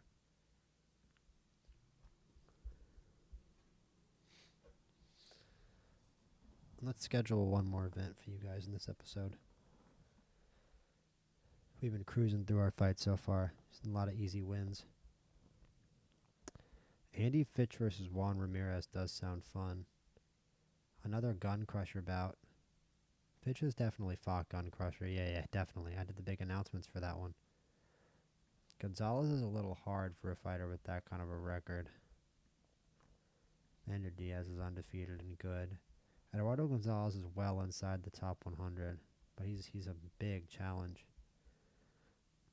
Solomon Kassim, I think he'd win this fight, and he's at least top 50 in Africa. So we'll make that fight in 6 weeks. We'll do it in Baltimore.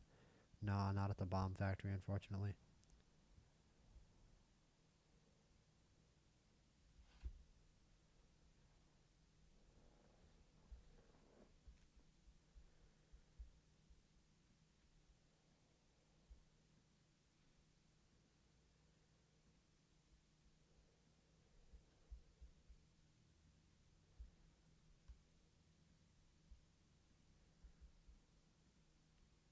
Goodwill Sweetenham is an awesome name. A little late, so I'm going to be a little quieter here while I decide these fights. I know it is literally my job to talk, but I will be a little quieter for a second. Fritz Butthole. Let's see, who are we actually going to fight? I want somebody top 100. I mean, this might be a fun fight here. Ramirez Santos. Ranked 95. Do I really want Dustin Cottrell? I think we can beat Dustin Cottrell, and he's top 75. Let's do it. It'd be a little bit of a dangerous fight? I don't think so. I think David Flores can handle that. This might be a fun fight card. This might end up being a fun fight card. I mean, it's supposed to be, but Patrick Rubin, that'll be a fun fight for Darius Mitchell because he'll win it pretty easily.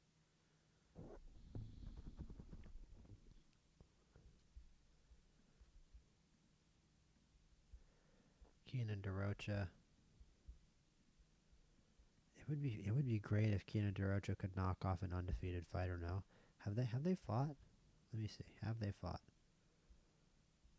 No, sir. He hasn't. Yeah, I mean he hasn't lost. Let's do it. He would have to have been one of DeRocha's losses, and he isn't. So Fred Morales, my favorite, my king. Let's just give him another setup. Give him another easy win. Who cares? Lawrence Hill. Give him an easy win. Can we fight him? No, they don't want to. Wilkie Tuft. We thought about signing Wilkie Tuft. Way too easy of a win. It's only guys barely in the top 100. I guess let's just do Hector Avila. Give him an absolute cakewalk. And then we obviously have Edwards. Let's just give Frankie Edwards Joe at Holmes. Has he already fought Joe at Holmes? Nope. Easy setup here. Just another win on that record. Get that number on the left column up. Joseph Clarkson. Very simple. Keeping our guys happy and healthy and winning. Renat Vagabov.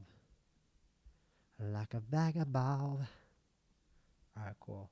That's a better fight than some of the ones above it, funnily enough.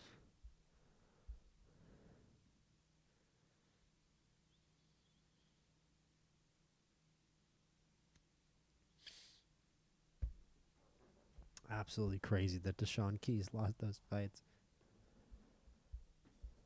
So I think to end the episode, we'll do these two events and then look at the rankings.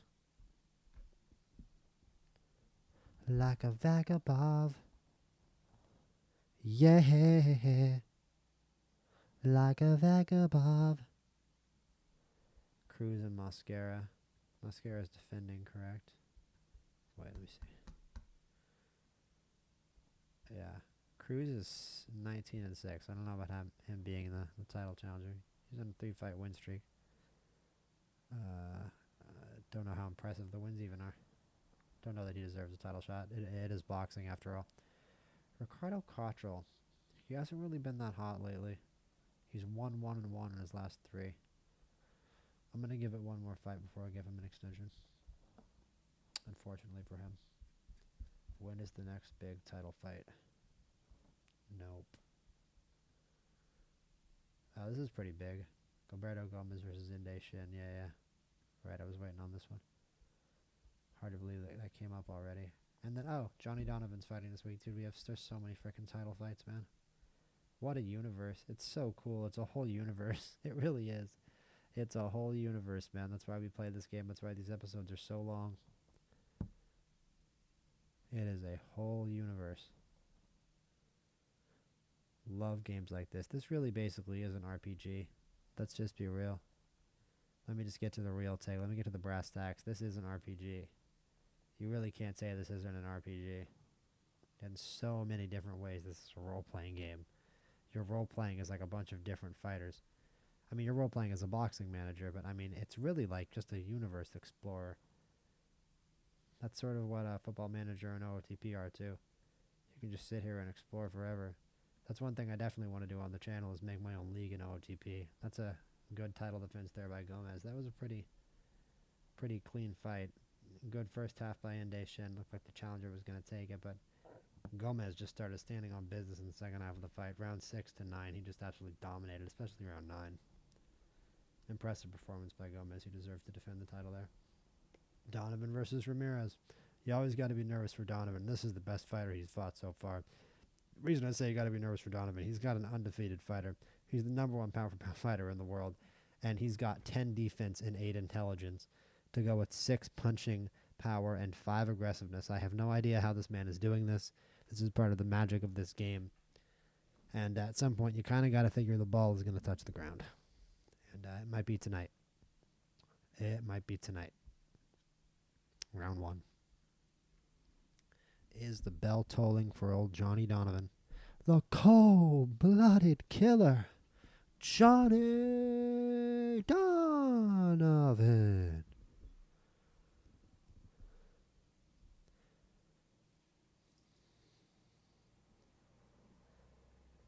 The killer come from Kavanica, Jaime Ramirez. Gotta love those fighter intros. The cold-blooded killer, bro.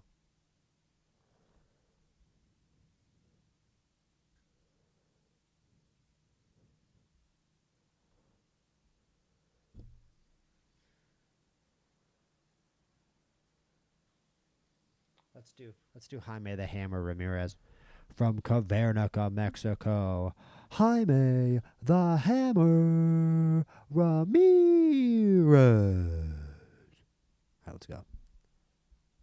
Loving these fighter intros. All right, round 2. Let's see what Donovan can do. Man, he just always goes out in there and fights like he's got something to prove. Cut under his eye, though.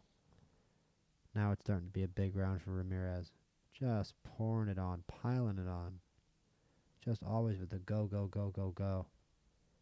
Donovan only doing about half of the work of Ramirez. Ramirez continuing to march forward, continuing to add pressure, continuing to pile on. Donovan needs to find a way in. He needs to find a way to create offense, but Donovan is just an expert at finding a way. And look at him work his way back into the round. Fantastic work from Donovan. Ramirez might have stolen it at the end there, though. And Donovan's probably behind in the fight and wearing more damage, so Ramirez has got him right where he wanted him. Can he lay the hammer down on the cold-blooded killer? Donovan continues to land, man. He's not letting go of that pound-for-pound throne easy. He wants to win this fight bad, and he's going to take this round here. A bit of a slow round, but if that's what it takes from Johnny Donovan, that's what it takes. He's got to do whatever it takes to win this fight, but there's a lot of energy left in both these combatants. And they're just going to keep going. This could be a fight that stays good really into the late rounds because we're not seeing a lot of volume here in the middle rounds. It's benefiting Johnny Donovan and helping him get back into the fight on the cards. But it also means that the late part of the fight is probably going to be extremely tense and extremely fast-paced. The pace is already starting to pick up here, but it's Donovan doing the impressing.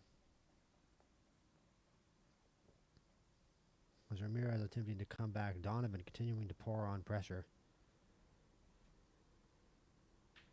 Donovan is such an active fighter, man. He's such an active fighter. He's always throwing. Look at the single-digit rounds from Ramirez. Donovan with so much more activity. and so much more ring control. And he just always has the energy advantage, and even still to now.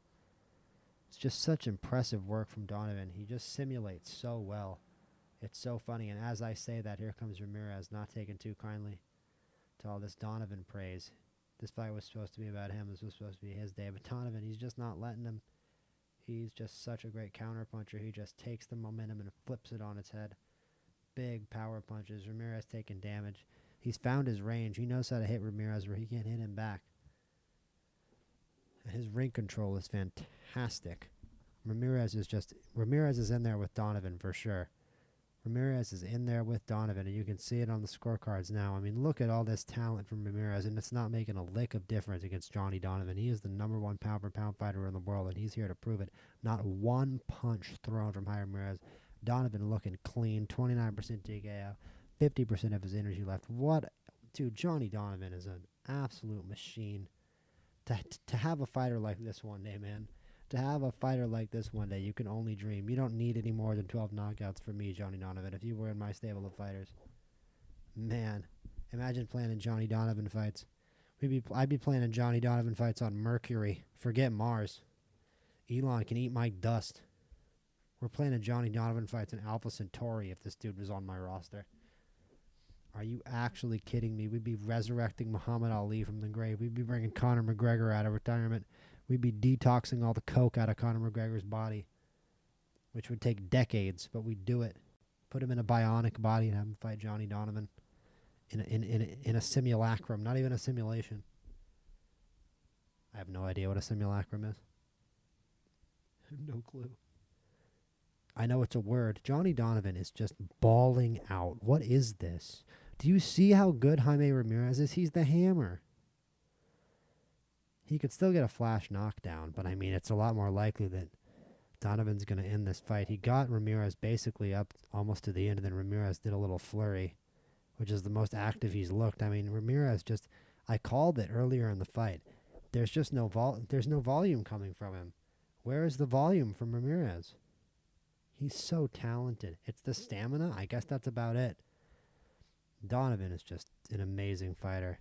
Maybe there is something to having low aggression even. Maybe even having low aggression is better. The ring IQ, the punch accuracy. I'm guessing he has high intelligence too. The stamina, 20 stamina, man. I mean, maybe having 20 stamina really makes a difference. But he is just pummeling Ramirez. Ramirez has no answers for him. Look at all the power punches too from Donovan. Which, look at the power difference. He's got 6 power. To Ramirez's 18 has 3. Ramirez has 3 times more power than Donovan. And Donovan has twice as many power punches. Almost 3 times as many power punches. It's an unbelievable effort from Johnny Donovan. They don't call him the cold-blooded killer for nothing. That is unreal. He's got a nosebleed and a bunch of cuts all over his face. But he's a boxer. He's a boxer, and he's a world champion boxer. He's an undisputed world welterweight title holder, and he's going to continue to be. And still, Jonathan Donovan, say the name. Oh, stop the fight. Stop the fight. What an effort from Johnny Donovan. Standing O for the #1. The #1 pound-for-pound fighter in the world. We don't have the first superstar in our stable, but we definitely have the first superstar at the save in Johnny Donovan. What a fighter. What a series of victories. What a series of knockouts. Undisputed. Reigning, defending undisputed. Every single welterweight belt was with a different person at the start of this save. He might have had one of them. In fact, I think he did. He definitely did. He unified in his first fight and then kept unifying till he was undisputed. And he's just defending against some of the best fighters in the world. What an incredible effort here from Johnny Donovan. What an incredible career. He is 25. Get used to him. I mean, I keep saying the bell's going to toll for him, and it keeps not happening. So don't sit here and wait around. Don't sit here and wait around. He might just keep winning. He might just keep proving all y'all wrong. It has happened before.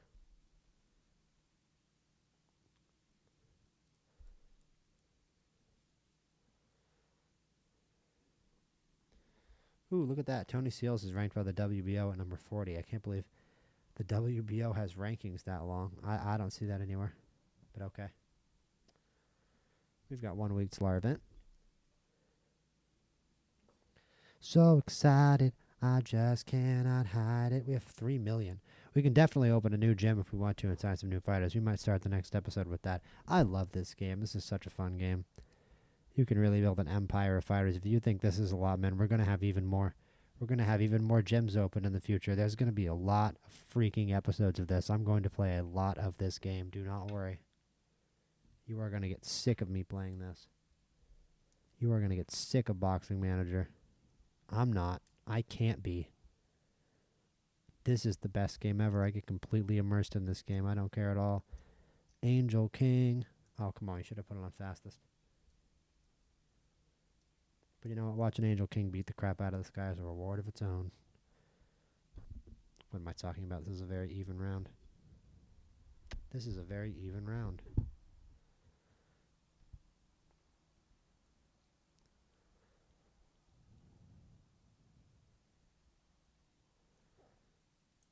I keep forgetting to put it on fastest. This is a boring fight so far. I apologize. Come on, Angel King. Throw some freaking punches. Throw some freaking punches, man.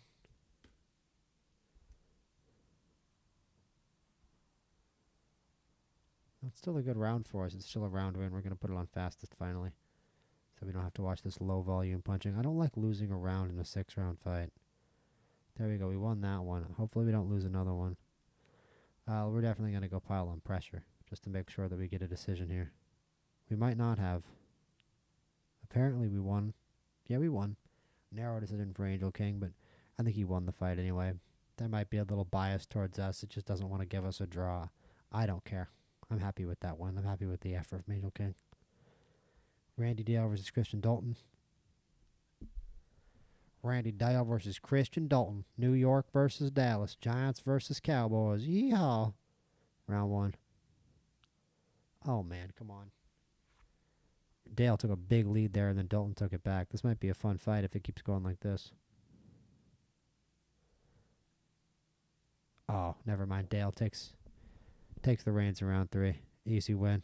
Dude, look at that. Dalton didn't even show up. Dalton had 2 rounds in him. Didn't show up for round 3. Should have never got off the stool. Should have quit on the stool. It would have made no sense at the time.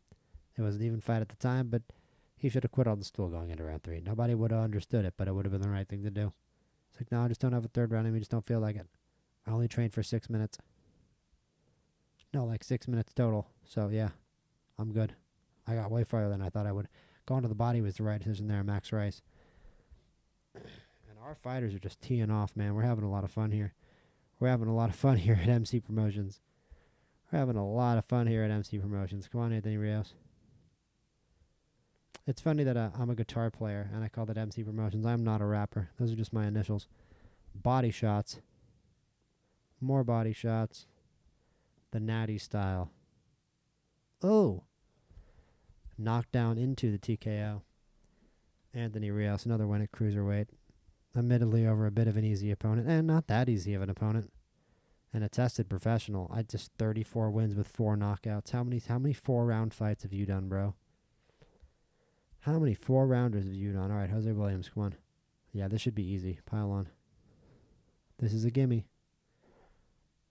There we go. Okay, it's not over. He got to his feet at the count of 9, and then we didn't. Okay, we got him. We got him. We got him. Jose Williams, easy KO. 10th career win for Williams. Jermaine Ramos trying to get a 10th career win. Nicholas Johnson, definitely a road warrior, but this might be a bit of a tougher fight. Good first round. Better second round. All right, let's do pile on pressure. See if Ramos can get the win here. He's close. Okay, don't get knocked down like that. That was scary, but we've got him right up against the TKO meter. We're going to cover up. Okay, we're fine. Pile on pressure. Crisis averted, I think. Should be crisis averted. Man, he's still throwing and landing on us. He's tough. It is a good fight. He's making a fight out of it. And we win it. If that was a heavyweight fight, we might have lost it, but it's a welterweight fight. Ramos with his 10th career win, as we said. Greatest fighter in the history of Milwaukee. Maybe that could be his nickname. Jermaine, greatest fighter in history of Milwaukee, Ramos. King of Milwaukee. Mayor of Milwaukee. Most significant person from Milwaukee, Ramos. Cover up. Everyone from Milwaukee watches. What?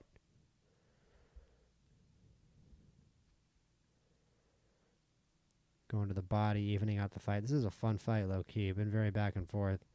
Fonseca throwing a lot, controlling rounds frustratingly to Irvin. But that body work in the last round was good. More good body work. Now we can pile on pressure. We got his energy down. You've got him coming up to the limit here. More natural style. Pile it on. Yes, sir. And everybody with their 10th career wins today. Steve Irving gets his 10th career win.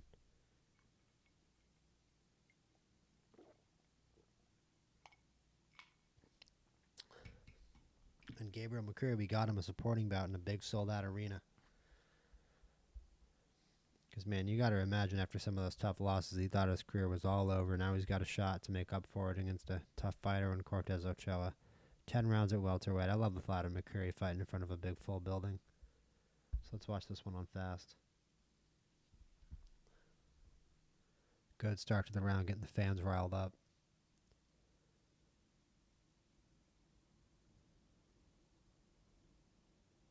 Ochoa putting in work, though, putting up a fight. Didn't like that good, strong start by McCreary, but McCreary finishes what he started and wins round 1. Going back and forth, but McCreary starting to land. Big combos, opens a cut on Ochoa's right eye. Really beating up on Ochoa, who tries to land back, but it's no use. McCreary landing big. Big power shot by Ochoa. McCreary lands back. Lots of volume by McCreary. It's another solid McCreary round.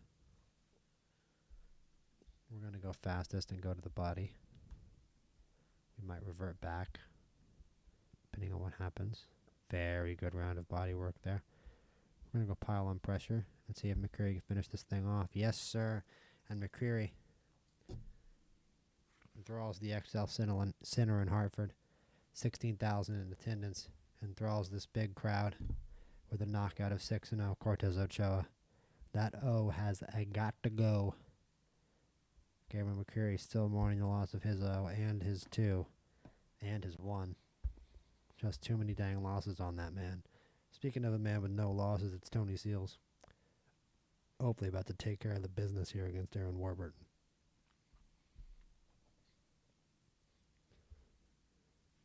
Taking care of the business so far. 8 punches in the first minute.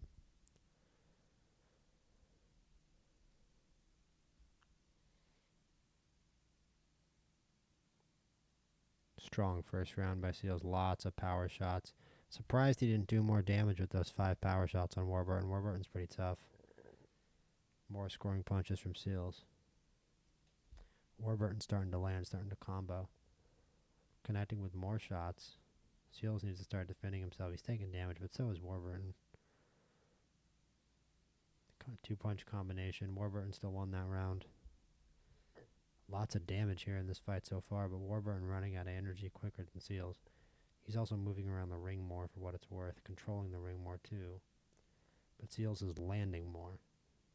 Seals is so much more accurate, wobbling Warburton with big punches at this point. Big lead in the round. Couple clean punches for Warburton, but Seals lands back and takes that round authoritatively. Don't get a sense anybody's going to find a finish in this fight. Seems like these two guys aren't really that capable of damaging each other. It seems like this is going to go to the points. Seals seems far more capable of causing damage at this point. I said it's going to go to the points. It might not. Seals seems like he can get a finish here. Actually, when I look at it, especially if he can tire out Warburton. Good body work. Gets him up against the ropes. Landing big, clean punches on Warburton. Warburton jabs him back to the center of the ring. Throws combos on him. Seals needs to fight back. He's not doing that. Warburton didn't like getting pinned against the ropes. But he did use the last of his energy, just making that round even. Not even a conclusive round victory there for Warburton, and he used the last of his energy. Seals very motivated here to keep his undefeated record. Warburton down to the last of his energy. Lots of fight left here in Tony Seals. He might give away this round slightly, though. No, he takes the lead. Lots of damage to Warburton. Warburton starts to scrap back. It's not enough, though.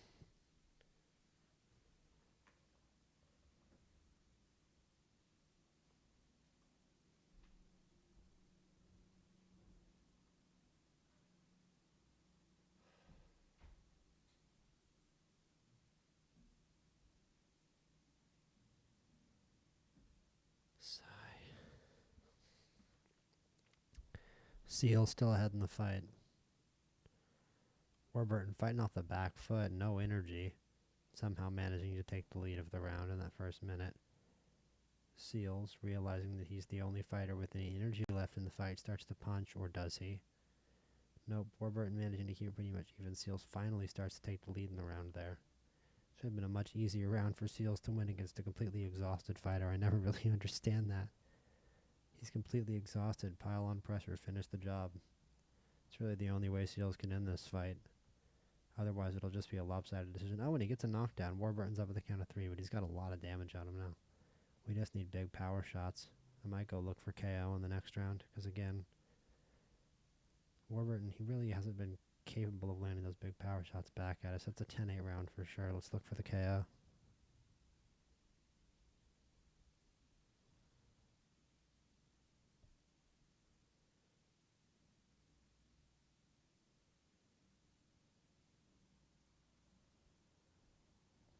Warburton landing. Not much though, Seals. Can't quite finish.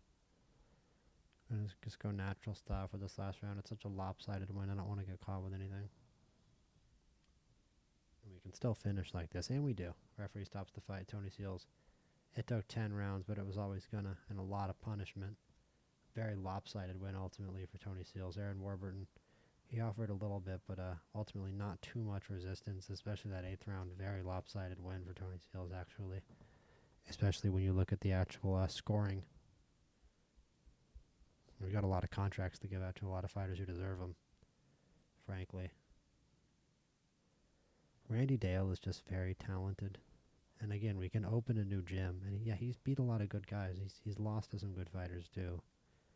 And he's from New York, so Randy Dale is going to get a 5-fight extension. I feel so generous in this game when I give out contract extensions. It's boxing manager. I should be cold-hearted. I should be cutting everyone all the time just for losing one fight. What's wrong with me? I mean, who knows? Maybe I will one day. Maybe one day we'll be. I'm sure we will be at one point. In fact, I think that's where I want to get to one day with this. Because last time, I had like 50, 60 fighters. I mean, you guys don't know. I didn't record it. But the first time I played this game, I had like 50, 60 fighters in my gym. And it was hard to keep track of how many fighters I had. I forget the names of the fighters in this game pretty easily already, just in this gym that I have. So I could barely remember the names of a lot of my fighters. And I didn't know all my fighters. I would lose fighters to their contracts would end, and I would just realize like a year or two in game later that they had just been fighting for someone else for a long time. I lost good fighters like that even because I had so many fighters on my roster. So I think when we get to being really good and having a bunch of champions, I want to sort of keep a much tighter roster. At least I'm talking later game here when we've won a lot of championships and have a ton of money and a ton of gyms open. I'd like to keep a sort of tighter roster of just championship level fighters and be pretty ruthless. But that day is not today. We are just trying to establish ourselves as a gym and find out who our good fighters are and keep talented fighters walking through the door. And the best way to do that is to keep more slots open and to open a new gym. So I hope that it doesn't just escalate into us having 50 fighters, because I think we're at a safe number right now with, we have 20 fighters. I don't really want to go anything over 30, to be honest with you, right now, at least for the foreseeable future. Until we get the championship level, I don't think I need to go over 30. So I'm going to stop yapping, and we're going to do the next event. We're at the Showboat Resort in Atlantic City. I would assume it's another sellout. It's going to make us a bunch of money. People really like watching other people get punched in the face, huh? The more you know. Tony Seals 15-0. I don't think we shouted that out. 8,000 out of 10,000. Pretty good sales for Fitch versus Kassim. The final fight of this episode of Boxing Manager on the channel. Hit the like, hit subscribe. Nika versus Vagabov. Like a Vagabov. Fastest. The very fastest. Speed. I am speed. Come on, Nicola, let's go. I don't want to see you losing. Nice. Piling on pressure. Pile on. Uh-oh. Whoa. The natty style. Oh, back and forth, and then we get a KO. Nice. I don't like him getting knocked down, but it's not a big deal. If you get knocked down and you respond by knocking the guy out in the same round, I really can't complain. Very good round 6 KO by Nicolo. Edwards versus Holmes. Let's go. Oh, man. Just piling on the pressure. Fantastic work from Edwards. Hill versus Avila. First round KO over Hill. That was a gimme, but you know what? Listen. Lawrence Hill just getting his record racked up. Speaking of getting your record racked up, Fred Morales, get your 5th win. A little disappointed it wasn't a round 1 KO, to be honest. He really should round 1 KO this guy. There we go, round 2. Good enough.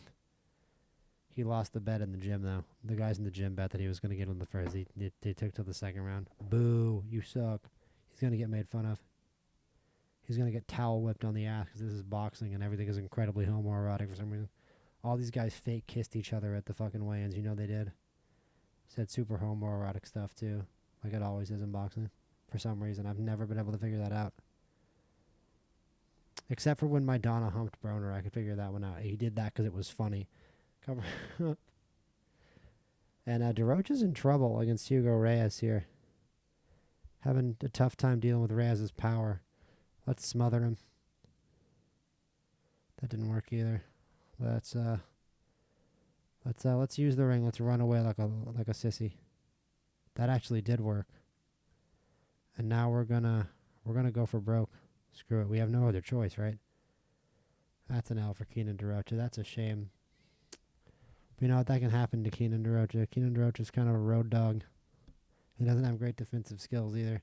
He just got hit with big shots by Reyes, and they drained his gas tank pretty quick. He doesn't have the best stamina either. He didn't really throw back any punches. And again, the low aggression for Reyes, I think, actually benefited him. He was able to sort of sit back and counterpunch. We took the advantage early on, but we sort of ran out of gas after round 2. DeRocha really proved to not have much stamina when it came to fighting a guy with big pop.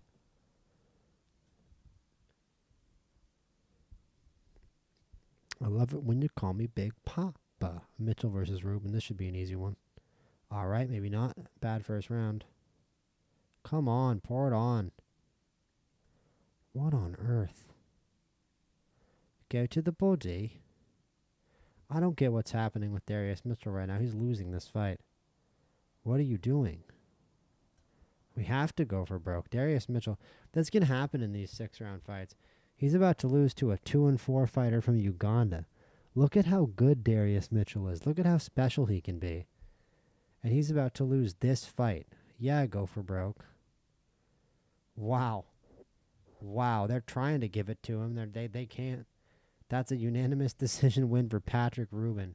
That might be the worst loss of the save so far. Take your hats off in mourning for Darius Mitchell's undefeated record. He could have gone on for a long, long time. He could have gone on for a long time as an undefeated fighter, but I guess that's what happens when you have the same ring IQ as somebody, and I don't know what sort of management decisions we made wrong there. I feel like he kind of just lost that fight himself. David Flores versus Dustin Cottrell. Hopefully David Flores can take care of business here, but at this point I'm kind of worried. Kind of a mid-first round. This has been a rough night for us. Kind of nervous to go to the body. I think now it's the smart move.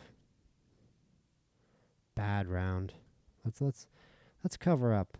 David Flores is a good defensive fighter. He might work well covering up. Let's go back to natural style. Let's keep it on natural style for one more round. No, that didn't work. Let's cover up again. Nice.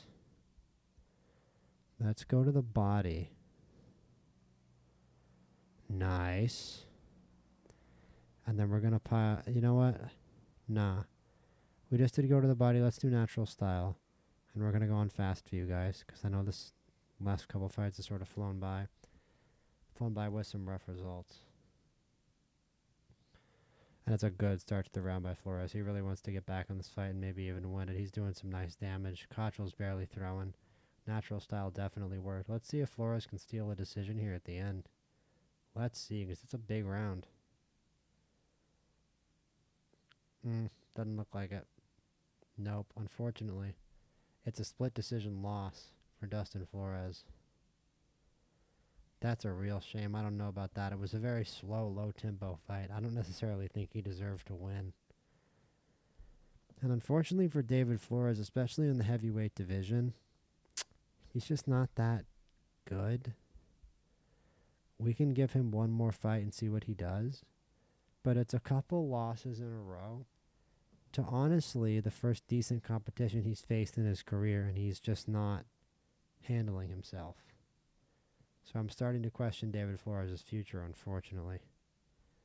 And I could very easily imagine Ricardo Cottrell, who, again, his last 5 fights, he's 2-1-2.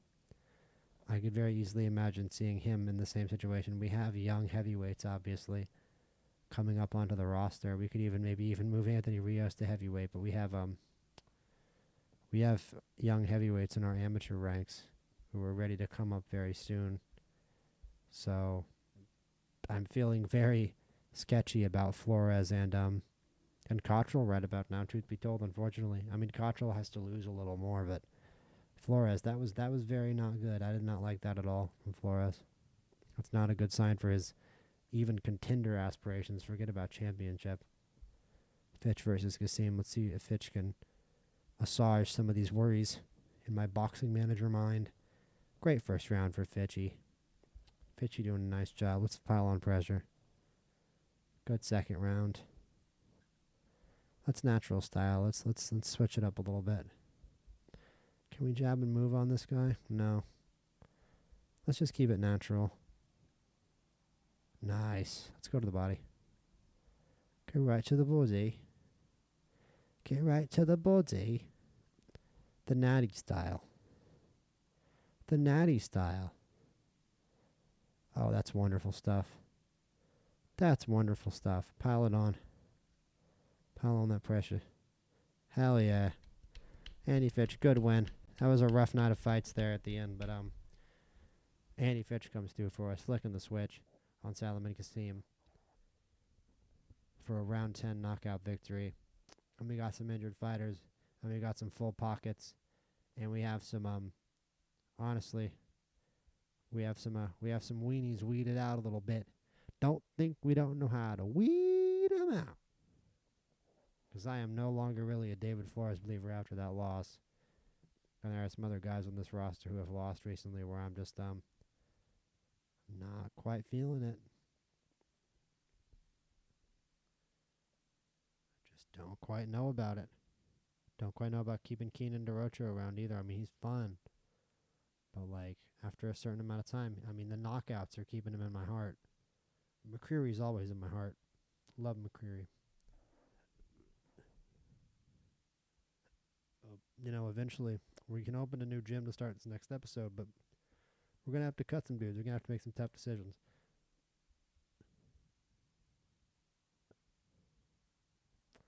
And just for fun in the episode, we will watch this cruiserweight title, and then we're going to look at the fighter rankings, and then we're going to finish it because it's getting late. Let's watch this thing on fastest. It's been a long episode. Knockdown for Filipovic, who I am favoring to defend his title. And that was a very impressive blitz there by Filipovic on Estevan Orsos. Didn't really let the intelligent and accurate fighter get involved in the fight. He used his own intelligence and accuracy and got him out of there very quickly. It's a second round knockout to retain the WBC IBF World Cruiserweight titles for Zlatan Filipovic.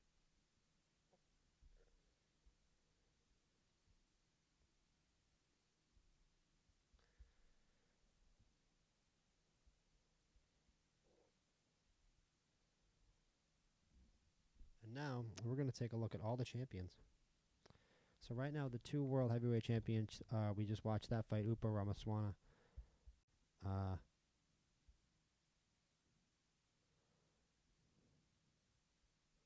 Who just beat, that incredible Deshaun Keys upset, and they're going to rematch that fight. So And then James Ray with the other 2 belts, of course. Filipovic, we just saw win 2 of the titles. Zachary Kalandi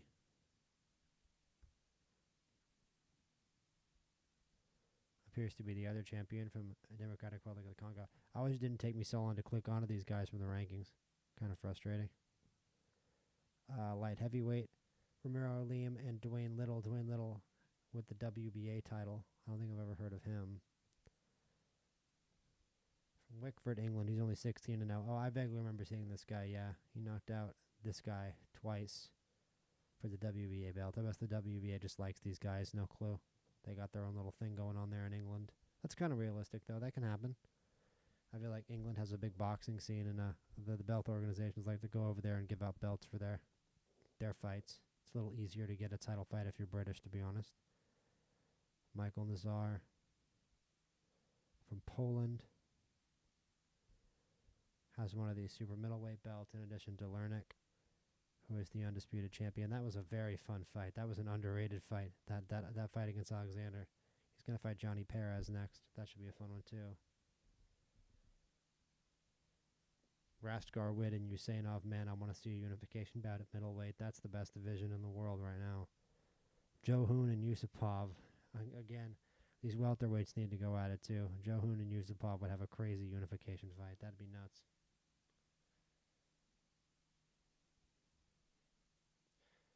And then, wow, look at this. 4 different champions at super light. Stam Kabenga, Muratov, Silva, and Valenzuela. Love to see some of these guys. Love to see some of these guys unify. 4 different champs in this weight class.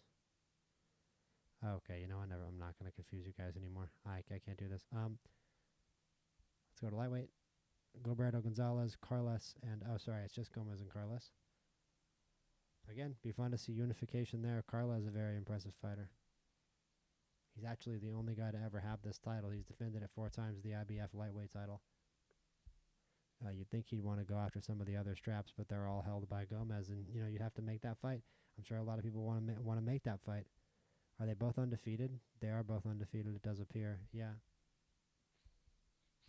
That would be a fight. I'm sure people online are clamoring for that one. And it's just Manigo and Jorge Luis Calderon, which again would be a crazy unification bout. So man, maybe one day we'll see some of these. Joaquin Allen is a featherweight title holder. I feel like we haven't heard much about featherweight.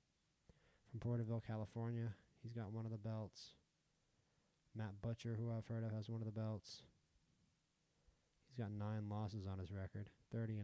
He's kind of a weird fighter from Minnesota, southpaw. Funny fighter. Don't know how he ended up a champion, but he's got 2 belts on him. Festo Eliza, decent fighter from Tanzania, also a featherweight title holder. Whoops. Titles. Super bantamweight. We know about this guy. I just call him Sore. He's got 3 of them. This is the other guy. You could do a unification bout, but I don't think this guy has much of a chance against... Oh, no, they're doing a unification bout, and Sore's going to kick his ass and get the undisputed. Yeah, Sore's got 1 more belt to get, and he's going to beat this guy up to become undisputed, so we're looking forward to that one, of course, now that we know that it's happening. Bantamweight, we got a colorful situation here. Ricky Balacondo. Oh, yeah, I've heard of this guy. Ricky Balacondo, 35-1. Very impressive fighter. Yeah, out of the Philippines. I think we've watched one of this guy's fights, maybe. He's fighting Kitagawa. Is that another title holder? It's not. Okay, so Burgos, who's just defending his belt. Burgos, 25-5, but a very good fighter. No wonder he's a champion. He's very good. He's got 2 of the belts. And then Jack, I'm not even going to try to pronounce that. He is Thai. Decent fighter. He's got the WBO belt. WBO is an interesting organization. They're the fight. They tend to rank you first. They've got weird, really long rankings with a lot of fighters. And they kind of have weird champions sometimes. Yamai Daochuai from Bangkok is the super flyweight title holder, other than Roger Mosquera, who has all the belts. And those are the belts that tend to be have been focused on by me. Flyweight, 3 champions at flyweight. Ramilado Yanez from Venezuela. He's a pretty good fighter despite having 6 losses on his record. Also just So many of these fighters have so many fights for being under 30 years old. Almost 40 professional fights and only 29. Kawabata from Japan, 25-0. Yeah, this is the actual best flyweight in the world. This guy's awesome. Just beat Kim Nata playing in that classic bout. That's right. And then it's Straw. It's Ellie. How do you pronounce that? Kambaluda from Tanzania, 20-2. Extremely good right column, one of the best right columns I've seen. 20 conditioning, 15 stamina, 20 intelligence, 20 dedication, 20 box office, 20 dardiness, 20 punching power. This guy's awesome. This guy's an awesome strawweight. Standing 5 feet tall. Absolutely full of vitriolic rage. What an awesome fighter.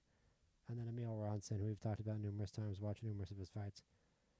Another great undefeated champion. 38-0 at 29 years old. Imagine what this guy's going to be by the time he retires if he can keep that undefeated record. But it's going to be tough. The strawweight division is going to be stacked full of talent. So there's all the title holders. And that's going to do it. And that's going to do it for the episode, you guys. Let's just take a look at the where are the rankings. Let's just go. Cool little look here at the global rankings in every division.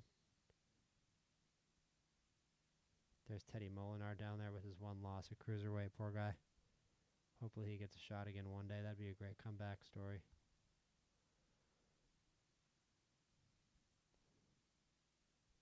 There's super middle. Lots of Eastern Europeans going on at super middle. There's Rastkar Witt and Ursanov. Man, to see them fight one day. Who's this Andre Foster guy? He's pretty good from North Carolina.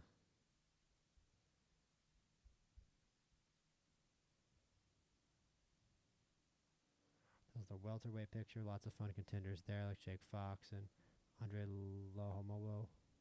Andre Lohomowo. He's a pretty good fighter.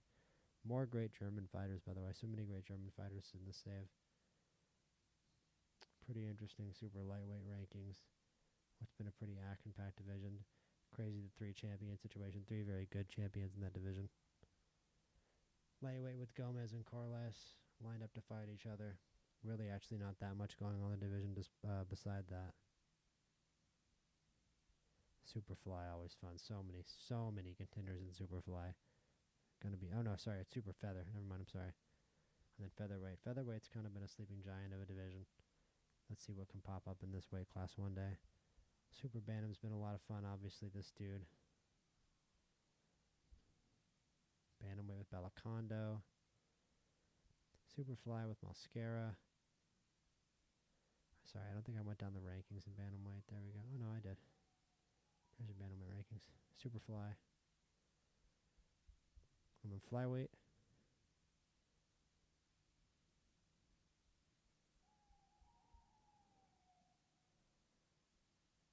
And Strawweight.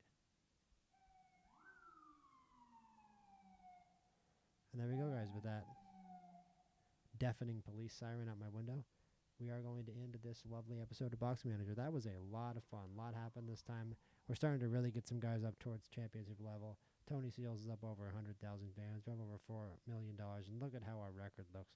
We had a few losses in that last event, but man, lots of wins in this episode. Lots of setups over some pretty mediocre opposition, which, again, in Boxing Manager, everything is going just according to plan. Pretty soon we're going to be weeding them out. We're going to be fighting for titles. We're going to be cutting guys off the roster that you guys have fallen in love with. And you guys are going to go, no, you can't cut that guy. Yes, I can. I can cut that guy and bring in somebody way better. Let's go. Let's get it. Let's keep improving. Let's keep trying to win every single freaking world title we can get our hands on. We haven't even won one yet. We got a lot of work left to do, everybody.